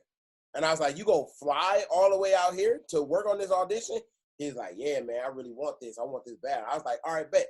He came here, bro, and he stayed with me pretty much for like a weekend. Like, he came for like a weekend, and we worked on this thing all weekend, and we had to start from scratch. Like, we had to start from scratch because I had to. Spoken was like, what's words? I know. He was like, so I walked to the store. I was like, all right, we're going to learn how to read first. And then, no, but the people think acting is easy, bro. It's not easy. And it's not even easy even if you already have a funny personality. Right. Because being yourself is one thing, but being able to take someone else's words and then say them like it's yourself is not an easy thing to do. Right. And he could not do that. Like, I was trying to make him put his personality that I gravitated to into this character, which was a difficult thing to teach somebody to do. But we hashed it out, and on the last day, bro, he finally got to the place where he became these words. You know what I'm saying? Where I'm watching him do him, and it's these words. It took a while, but we was able to do it. And man, he went in that audition, bro, and booked it like right away. So like, you always will be able to hear. He always give me love. He always show love that his first movie that he got, like, that I was his acting coach and I like helped him, get that part. And so, and I did that. I didn't ask for anything out of that. I didn't get nothing out of that. I believed in him and I wanted him to win and succeed. And so that was like our success to me. You know what I'm saying? And then what went wrong? What went wrong is, so Spoken Reasons has huge hubris. He's always had that. I've known that and I've seen that. And okay, so it's a difference. I think you have subtle hubris. like you are very confident because you can be, because you should be, but you mask your confidence in comedy and self-deprecation. So if you know you in real life, nigga, you figured me out. You cocky than a motherfucker, bro.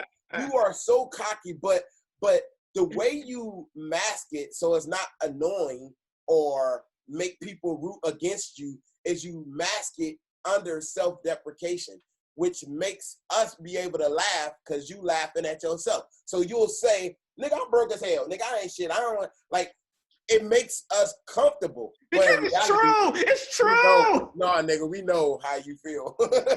We know how you feel about yourself. But bro, have a small dick. The difference between you and Spoke Gang is he didn't mask his shit. He didn't give a fuck about masking his shit. He fucking, the only self-deprecation thing he did is he had a tagline that said, I ain't shit. Yeah, right.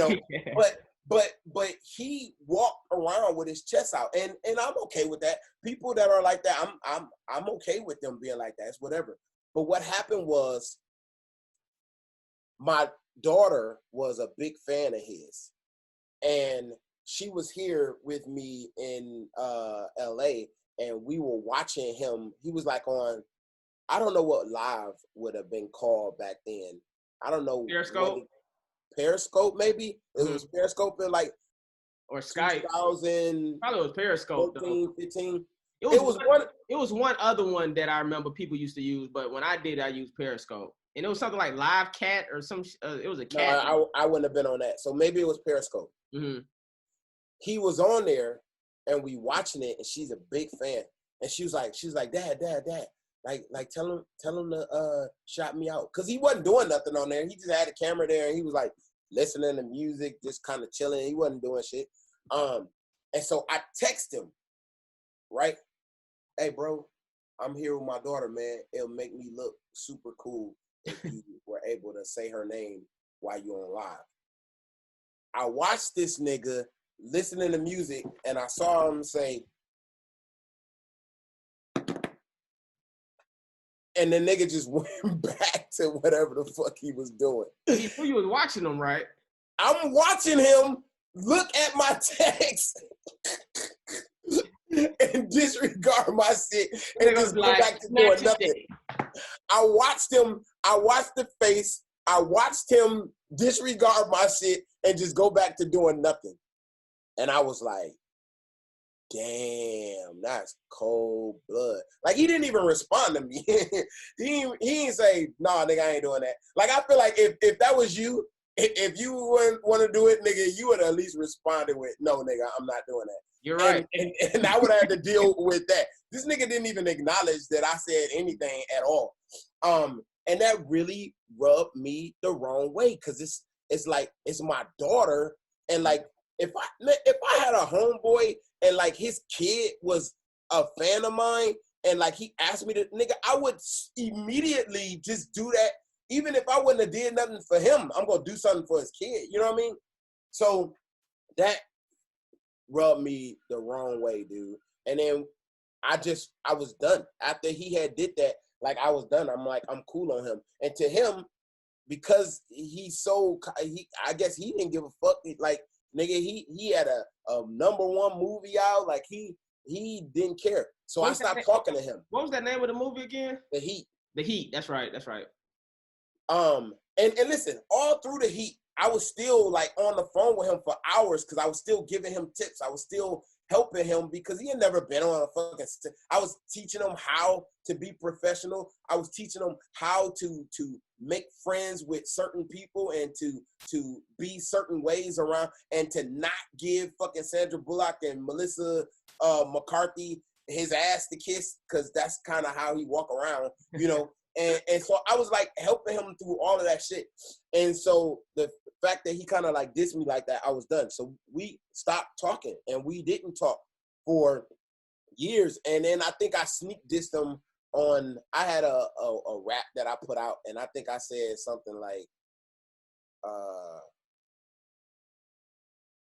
I don't give a fuck about reasons that's not spoken. Or some shit like that. I like sneak diss them on like some rap or whatever.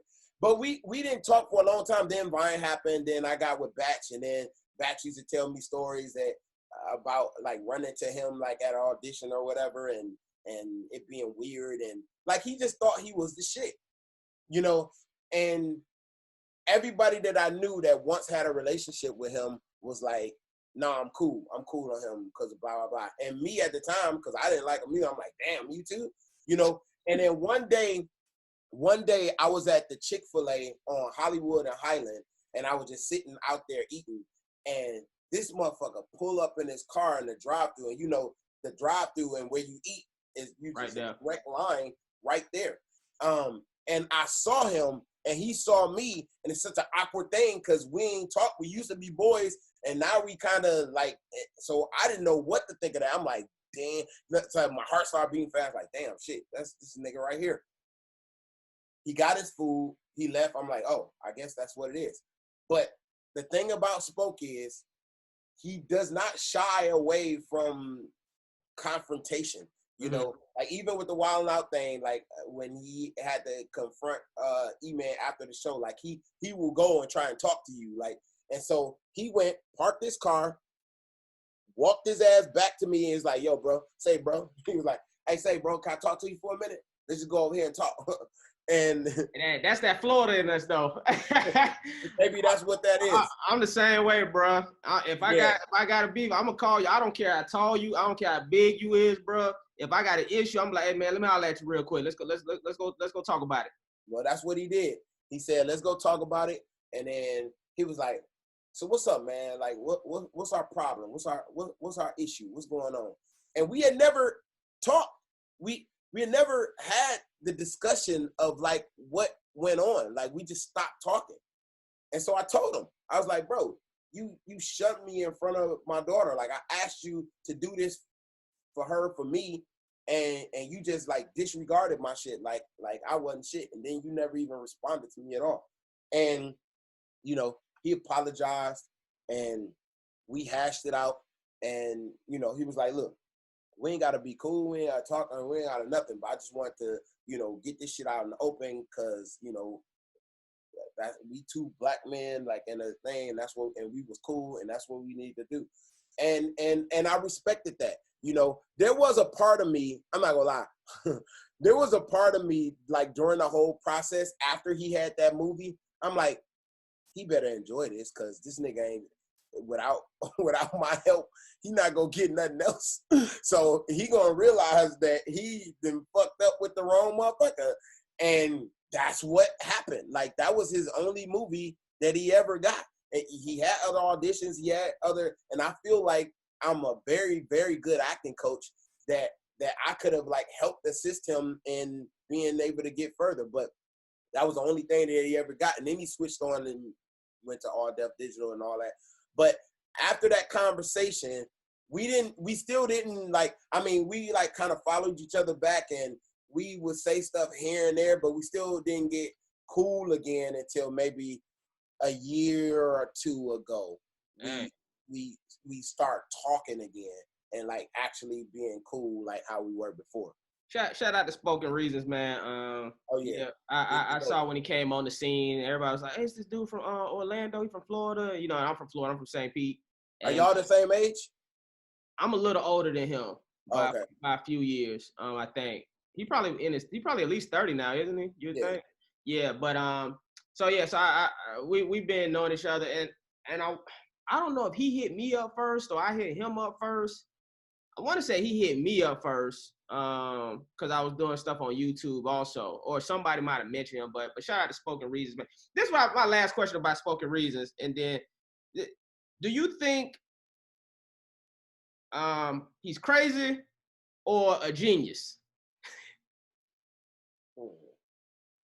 Or do you think all geniuses have crazy in them? Not only do all geniuses have crazy in them, all amazing actors have to have crazy in them. Yeah. I'm not just talking about like good actors. I'm talking about like fucking Joaquin Phoenix type actor. Like, you have to be crazy to be a brilliant actor. Hey, Said just said, Spoken Reasons is 31. He was born December 19th, 1988. My nigga on the job. That nigga's on his job. He is on his job. Okay, Said. Okay, now you coming through, Said. You didn't come through with the red pictures, or you didn't come through with like all the other shit that you could have put on screen. But hey, at least you got that. Oh, this nigga here, bro. Come on, man. Not with the flip phone. Nigga, I got that flip phone forever. That's what you said. That nigga put up a nude. We ain't fucking around here. Oh my God. Wait a minute. I'm gonna ask you, man. So did I don't know if I did I. You did it. No, crazy genius. You said all great actors gotta have, but when it comes to Spoken, because I know him. Like I said, I've had hours and hours of conversations with him. I think, and I've watched him too move. I think he potentially could be both. There's a part of me that feels like there is some chemical imbalance that's going on with him, but there's also a part of me that thinks that he is talented. He has abilities. And so I think it could be both. You know, I think he has both. And I think he has some type of PTSD as well. I feel like he thinks everybody's against him, so he has to fight, like, you know, and he walks around with that on him. But I definitely feel like he has both going on. And you know, like, you know me, bro, like, I just love people so much, you know what I mean, that even though everybody laugh and shit on him and whatever, I don't know, man, I just want to hug him just because I just feel like that. I mean, you know, everybody need love, so, you know, but yeah, man, no, he a very talented dude, man. Don't you have a story about him? Don't you have? Hey, man, this ain't about me, brother. Okay, cool. All right, fair enough. You had your own situation. This ain't about me, bro. No, I did talk to him before because I remember when he was out of LA, he was upset that another comedian was kind of gaining some attention. And I told him, I said, hey, man, that's the same way stand-up comedians used to feel about you and what you did on YouTube.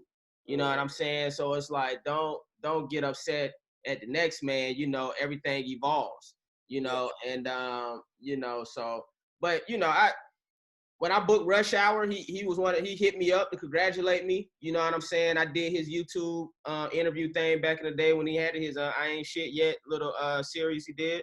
Man, so, you know, I wish him nothing but the best. It's definitely all love, man. I'm sure I have him on here one of these days for sure, and talk to him. This is what I wanted to ask you about. This probably gonna be the last thing I bring up. Even though I'm having a lovely time. Yeah, you like, nigga, you gotta go. Did I meet my quota? Let me tell you about this motherfucker. When I say hubris to your ass, he gave me a 3-text quota. Nigga, I get 3 texts with him of questions when I'm trying to check in on my motherfucking brother. I'm trying to check on my bro. He like, nigga, you got one more question. Right. And he tells me that every fucking time. Yeah. Paige don't know when. Telling me. Paige don't know when to stop with the questions. Nigga, the questions are over. You know, it's like ask all your questions up front. Nigga, this ain't no phone call. You know, just say what the fuck you hit me up about. Ask specifically, nigga, because I'm one of them people. All the questions that you ask, I'm gonna answer all of them. I'm not gonna skip over a question like a lot of people do in text message. I'm gonna answer all your questions. I got shit to do, so I'm like, hey man, ask your question so I get the hell on. And see, there's certain hierarchy in life. There's certain people that you treat certain ways. This nigga treat me like I'm the nigga from his hood that he went to middle school with that ain't shit. I'm not the nigga you supposed to treat like that, nigga. I am your peer. You don't fucking talk to me like I'm the motherfucking nigga that you used to eat onions with in the corner store. You know what that is? That's only because I love you and I know how close we are where I can even get away with that. That's all that is. When you talk about coaching people, I know, you know, there's that T.I. and 50 Cent versus T.I. trying to, and I don't know if their beef is becoming real. People don't even know, like, they were supposed to be doing a TV show together last year, T.I. and 50 Cent. I don't even know. Oh, yeah, with Taraji P. Henson, right? I think, well, all I know is my show, he was the showrunner of MacGyver. He's not the showrunner anymore, but he was working on that show with T.I. and 50. So I know, but it didn't go through for whatever reason. But I'm just saying, this how close T.I. and 50 working relationship was just a year ago. Yeah. And now this versus thing. But I know you had some type of interaction with 50. And I wanted to know, like, how real was that? How real did it get? I know it was when 50 Cent was saying people owe him money. You like, no, bro, you owe me money. And I know you called him. So tell the backstory on that, because you really came for 50. See, man, bro, I'm a legend, man, and motherfuckers just don't even know. They don't even know, bro. They don't put no respect on my name, bro. I've been doing legendary shit, man, with people that they look up at the. See, it's pissing me off right now, but like I'm gonna shoot that nigga 10th time. Real quick, let me say this about something that was a joke and in jest could snowball into something that's real, and for no reason other than, all right, I throw this little joke, this is a joke. They throw this, that's a joke too.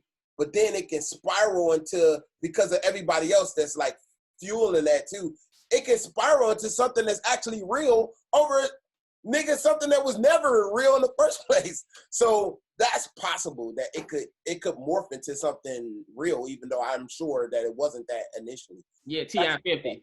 Yeah. Yeah. But I will say this. So I'm not great with years, bro. I can't tell you what year this was. But do you know what year it is today? It's 2020. I will never forget this bitch ass year. Yeah, this has been bitch ass year. You can't say that. You can't say bitch or ass. You can't equate bitch with 2020. It's offensive. It's offensive. Don't you do it. All right, I'm listening. I don't know what year it was, but before 50 was about to do Get Rich or Die Trying movie, what's his name? John Sheridan, the director of that movie. Sheridan. I think it's John Sheridan. He reached out to a select few actors that he wanted to work with 50. Myself, Taraji P. Henson, Omar Benson, and the nigga on For Life. You watch 50 Cent's For Life show? Yeah, the black dude? Not the main black dude, but the bald head, lighter brown black dude that's one of the inmates. I forgot his name. So it was the four of us. We all got sent to the what? I forget the name of that hotel, but it's that famous hotel on Sunset right before Miyagi's. Oh, you probably don't remember when it was Miyagi's. But it's like right off Crescent Heights and Sunset. Like you gotta go up a little hill. It's like a little. I think I know what hotel you're talking about, though. Yeah, it's like right up there. Like it's expensive ass place. So we went there so that we could work with 50 Cent. Like kind of, they wanted to put him around seasoned actors. And he came there, he had his bodyguard, and we worked with this man all day of like doing different scenes with him and trying to get him, you know, familiar, better with the work, better with the words, being able to be natural, like all of that shit, like all of us. Now, only one of us ended up in that movie.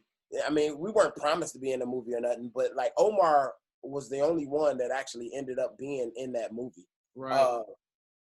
And so I said as a joke, because that's what he does is troll all the time. So I started it off as like just a joke of, nigga, you talking about everybody owe you money. You owe me money. I helped your ass in your first goddamn movie, and I ain't getting nothing from that. I ain't getting no part. I ain't getting no follow back. Was he supposed to pay you though? Was it like said that he was supposed to pay you, or was it? Well, no. I mean, obviously, it wouldn't be directly through him anyway. Like that shit would have come from the director, the studio, the whatever. You know what I mean? But as a joke, it's just like funny to say, you know, since he's going around saying everybody owe him money, I was doing that, and yeah, this shit ended up kind of getting.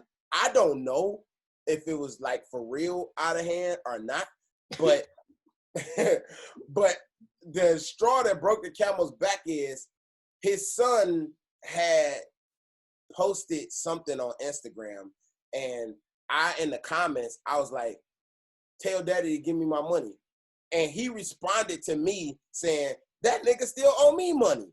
So all the fucking hip hop blogs took that screenshot and started posting it everywhere with me attached to this 50 Cent son, and Paige Kennedy goes back and forth about da da da da da da. And that's when that nigga blocked me. And no, so, you got blocked by 50? I know, man. That sucks. I would like his content. I had to make a whole new Finsta account just to go look at 50 Cent shit.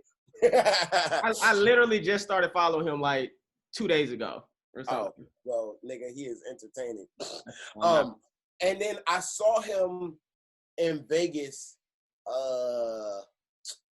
in October, I think. So it's recent.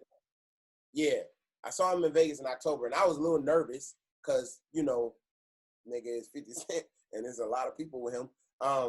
And I had like a table that was right next to the stage that I was on. Like they invited me to like the people who own the place or whatever. So my shit like right next to the stage.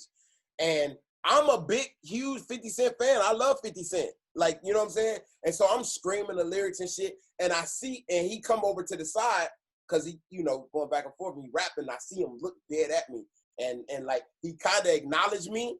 You know what I mean? Right. But that was it. And so in my brain, I'm still like, I don't know if that was a good acknowledgement or nigga, I'm gonna jump you after or what it is. So I don't know where the fuck we stand in real life. I know my agents and shit are my agents made me delete all of the stuff that I had because there's like 50 Cent has, you know how many productions that he's a part of, and right. You never know what.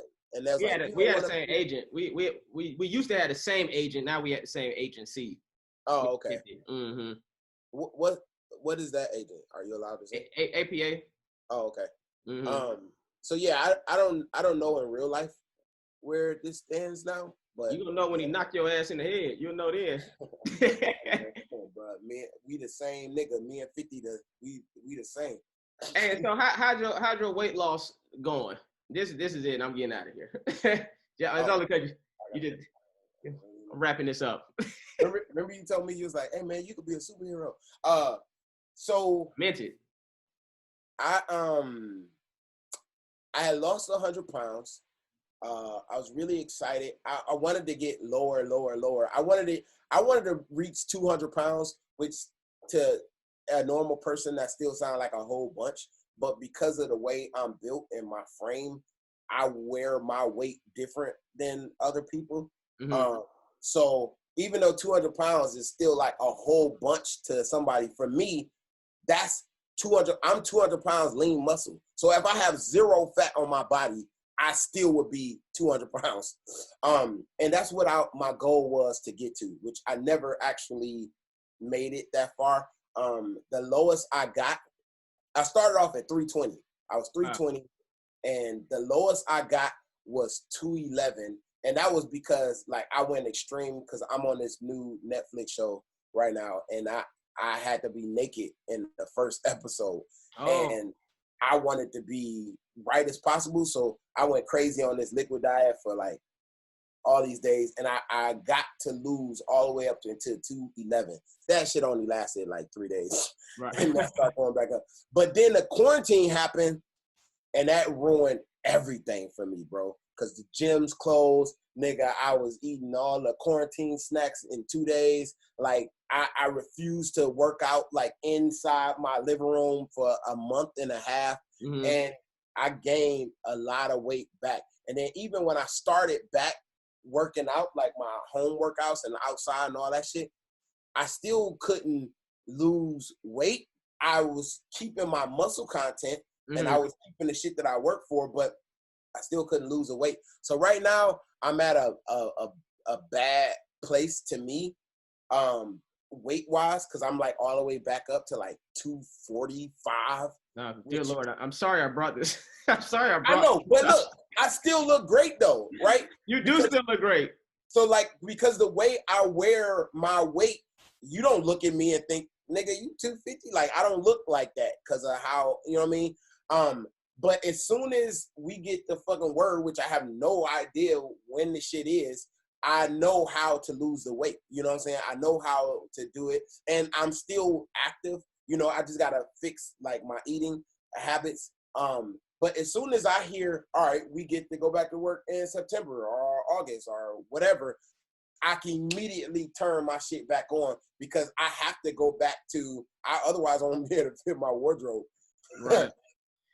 I'm glad. The one thing I know about you, when you focus on something, you get it done. Now, I know that about you for sure. Like, when you lock in and say you go do something, you go 110% and accomplish it. So shit, that goes. So that's how you even know what the status that you want to get to is gonna happen. You know what I'm saying? Because you ain't gonna stop until you reach the goals you set. You know, period. Hey man, before we get out of here, I want to say thank you for being the first person ever on Urban Legendz.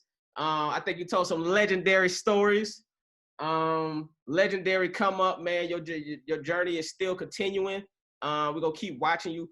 What's like your social media and what projects you got coming out and stuff we should look out for?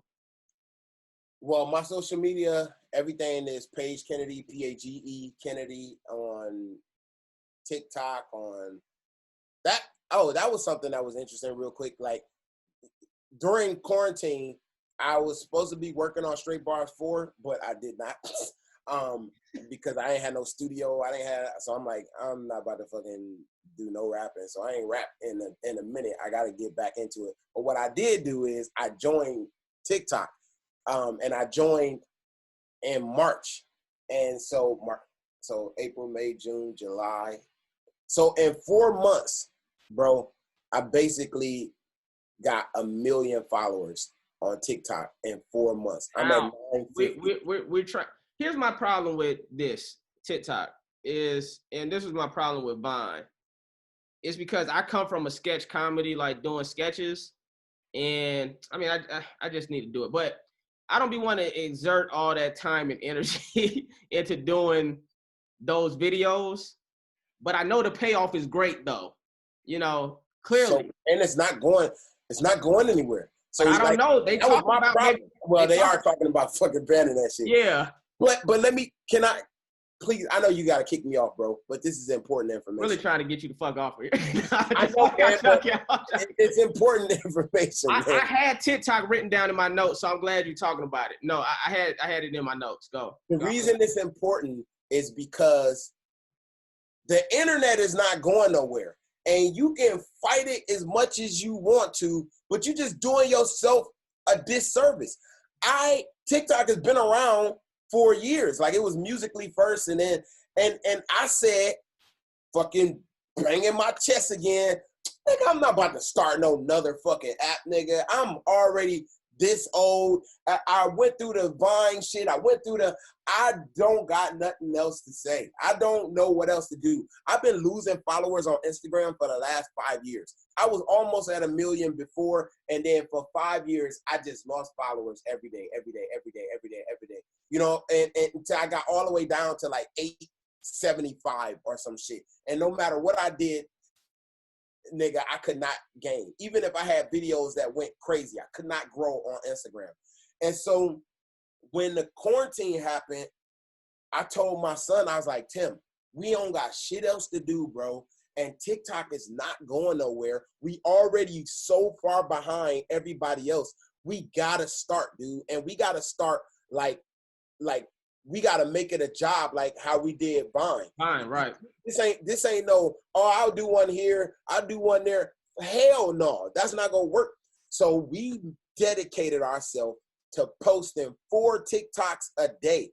Yeah. I was posting 4 a day, bro. And actually TikTok is so much more fun than Vine. It's like the funnest shit ever, bro. It like gave me a whole new resurgence of life having TikTok because my creative brain got to work differently. And like when I was just doing Instagram, I stopped doing like the sex related videos with all the hot ass girls. I was doing that shit for like 2 or 3 years, and only the girls was benefiting from that. I wasn't growing. I wasn't benefiting. Motherfuckers just look at me as a pervert. So I stopped doing that shit.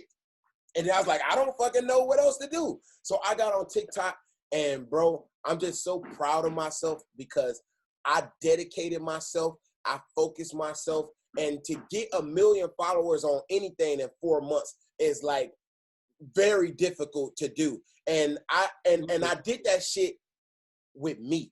I didn't go to no fucking collab houses. I didn't have big TikTokers posting me, being in their videos. It's just me and my kid, bro. Me and my kid in our stupid 2-bedroom apartment.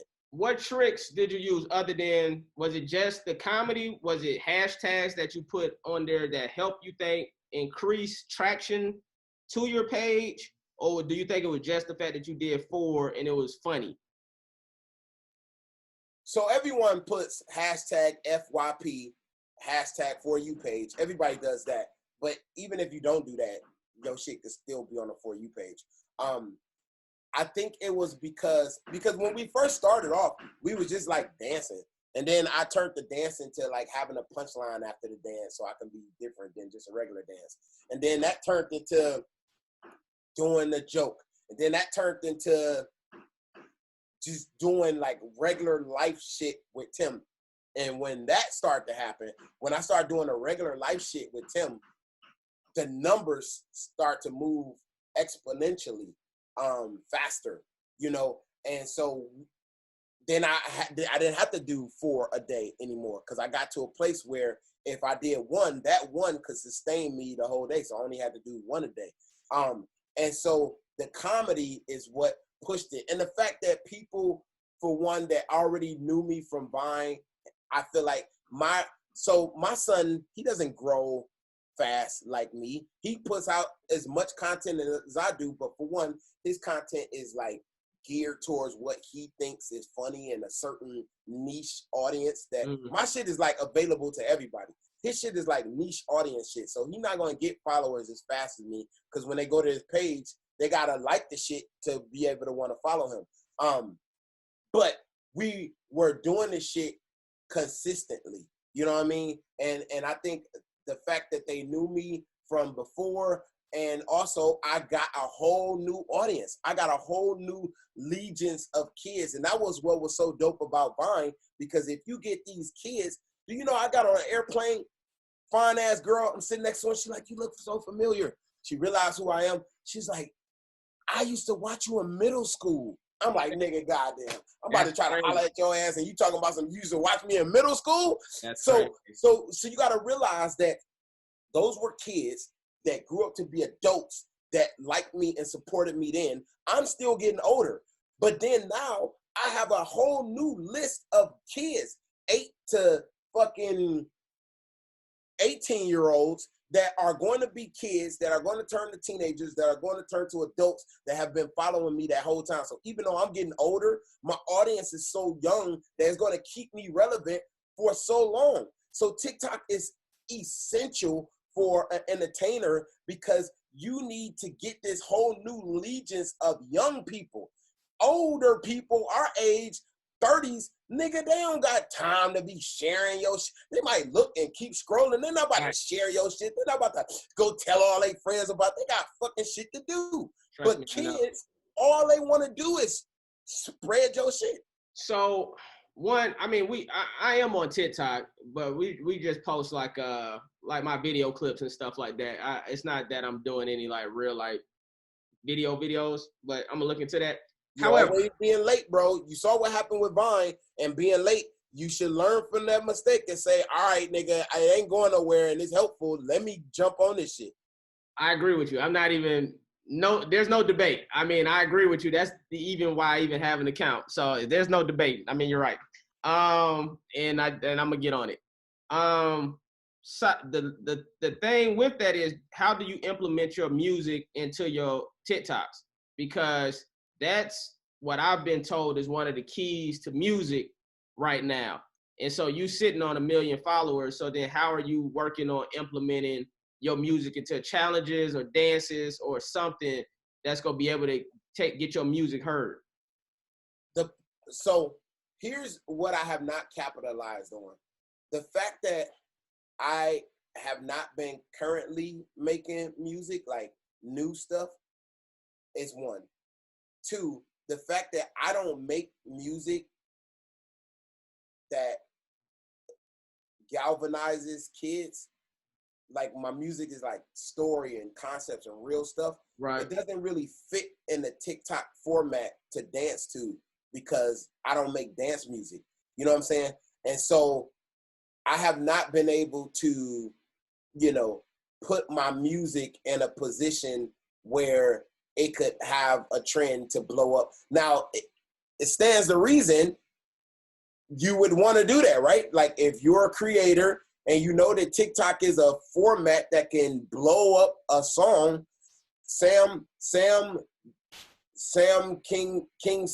Jones III, who played the running back on Blue Mountain State, he put a song out and he makes music like that, He put a song out on TikTok and that Ellen's dancer, what's his name? Twitch.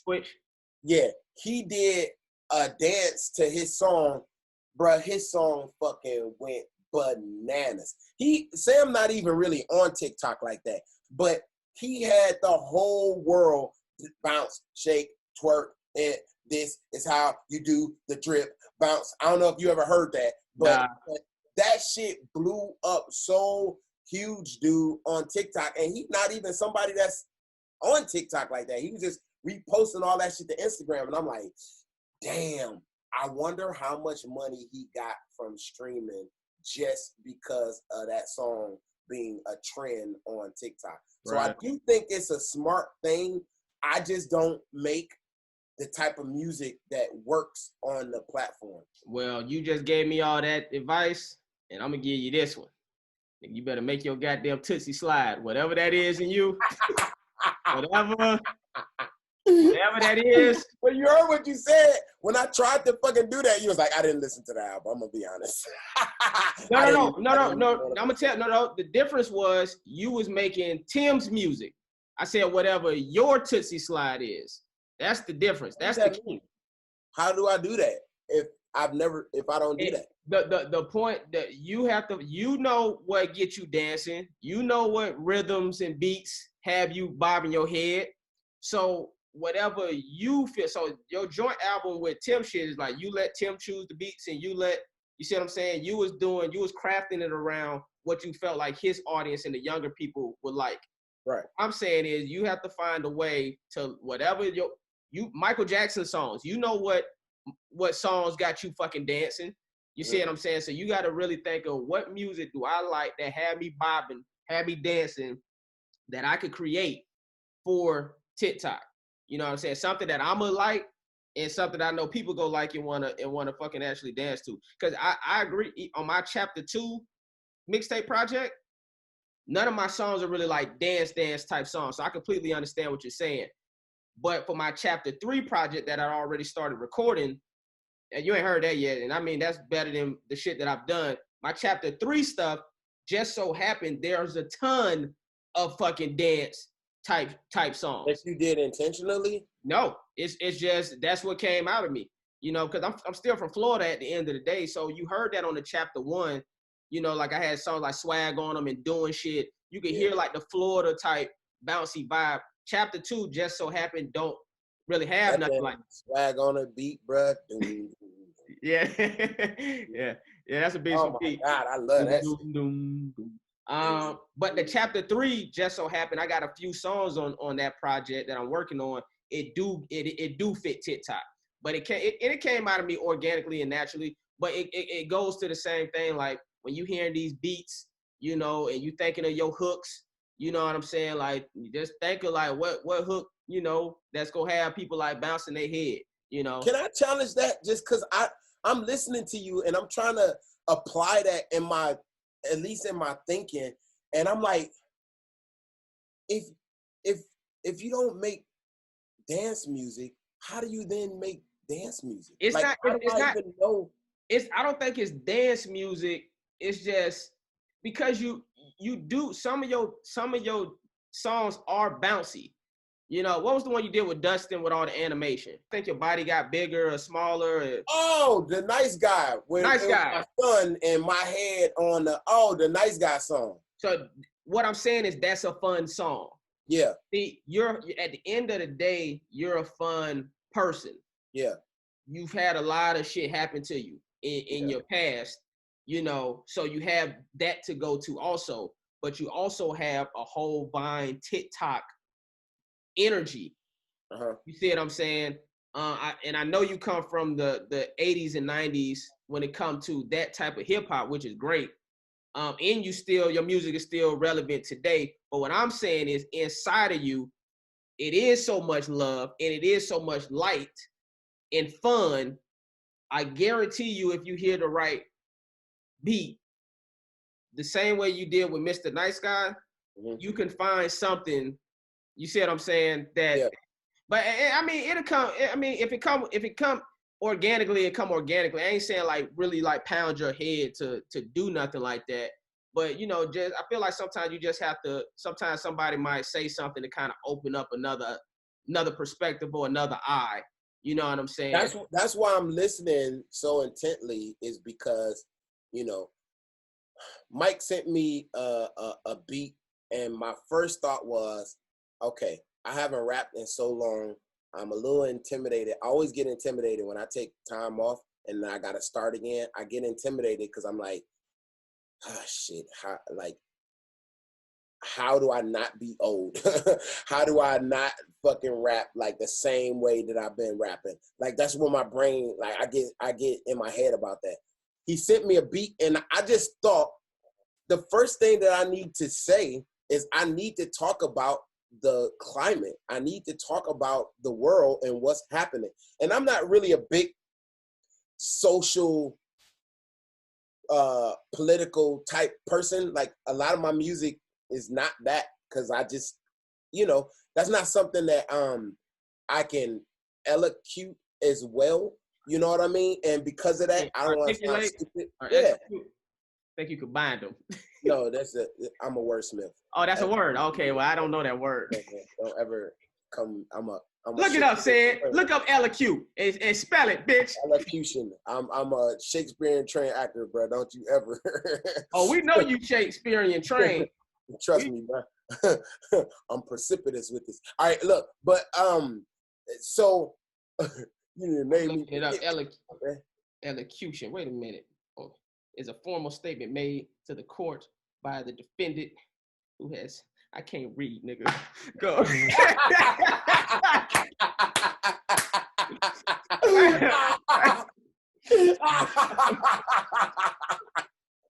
Anyways, I'm listening.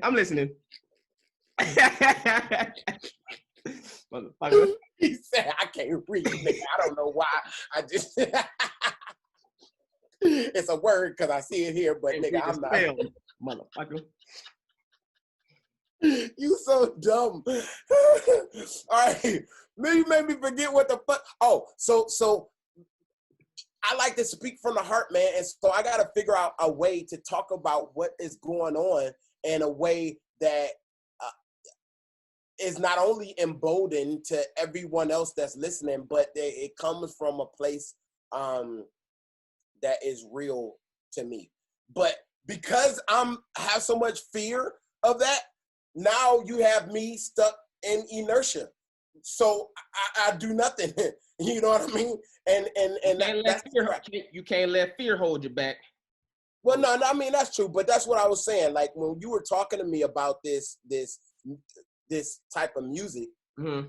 Cedric said eloquence, but I don't know if you said eloquent. What was the word? I didn't say eloquence. I said eloquent. Eloquent.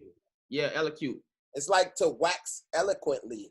It's to be able to express yourself. I want to see some of your Shakespeare. But I already we already know about your Shakespeare, which is really good. Yeah. We know about that. But I'm just talking about this. I was listening to you, mm-hmm. and I'm taking in everything that you're saying, and I'm just like, oh man.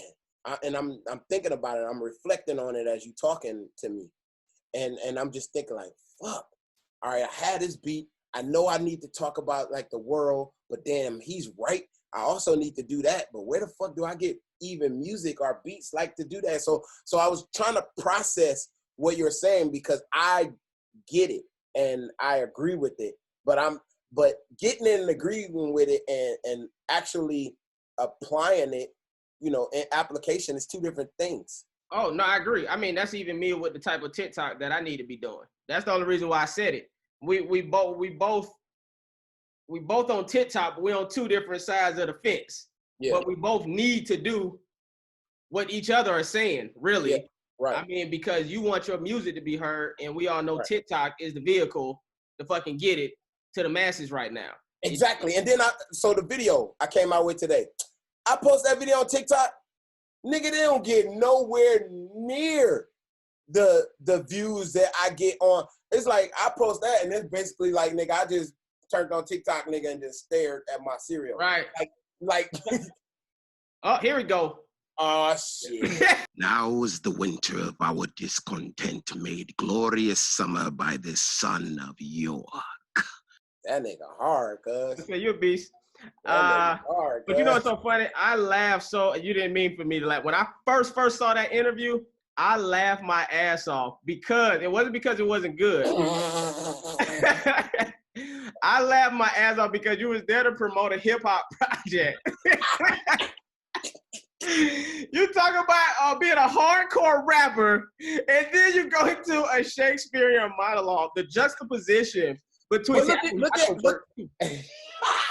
look at how dope that was, though. I ain't never seen nobody do that on a Breakfast Club. I ain't never seen them rap, and I definitely ain't never seen them fucking break out no Shakespeare. Like, and you know how many actors and shit that's been on that show? I've never seen that before. So the fact that they let me do both of them shits was dope as hell. I agree. What projects you got coming out, and what you working on? I got this new Netflix sitcom with Mike Epps and Wanda Sykes and Kim Fields that's coming out. I play Mike Epps' best friend. You like getting the exclusive of this because I've not been able to fully share this information yet. But yeah, it's a sitcom. It's really fun. I play a nigga that just spent 7 to 10 in prison for some shit me and Mike did, and I come back and his name is Duck.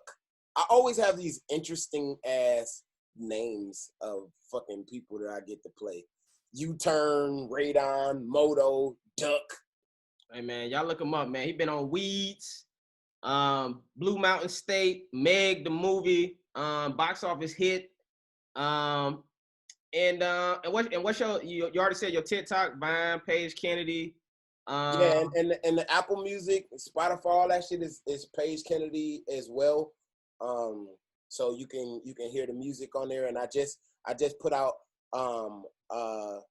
a video today for my song Underrated, because that's clearly how I feel, that I'm egregiously underrated. And I got to like share like some stories in that video. So I'm very happy with that video. So you should go watch it. Hey man, y'all check out Paige Kennedy. Thank you, bro, for doing this, man. Thanks for being the first person for Urban Legends. I love you. Keep doing your thing, bro. Love you too, bro. And nothing but continued success, man. No doubt, man. And give me my face back. What you said?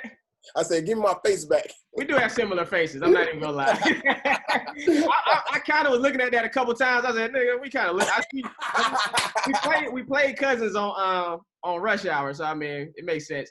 But all right, man, I'm out of here, man. Appreciate you, bro. No doubt. Peace.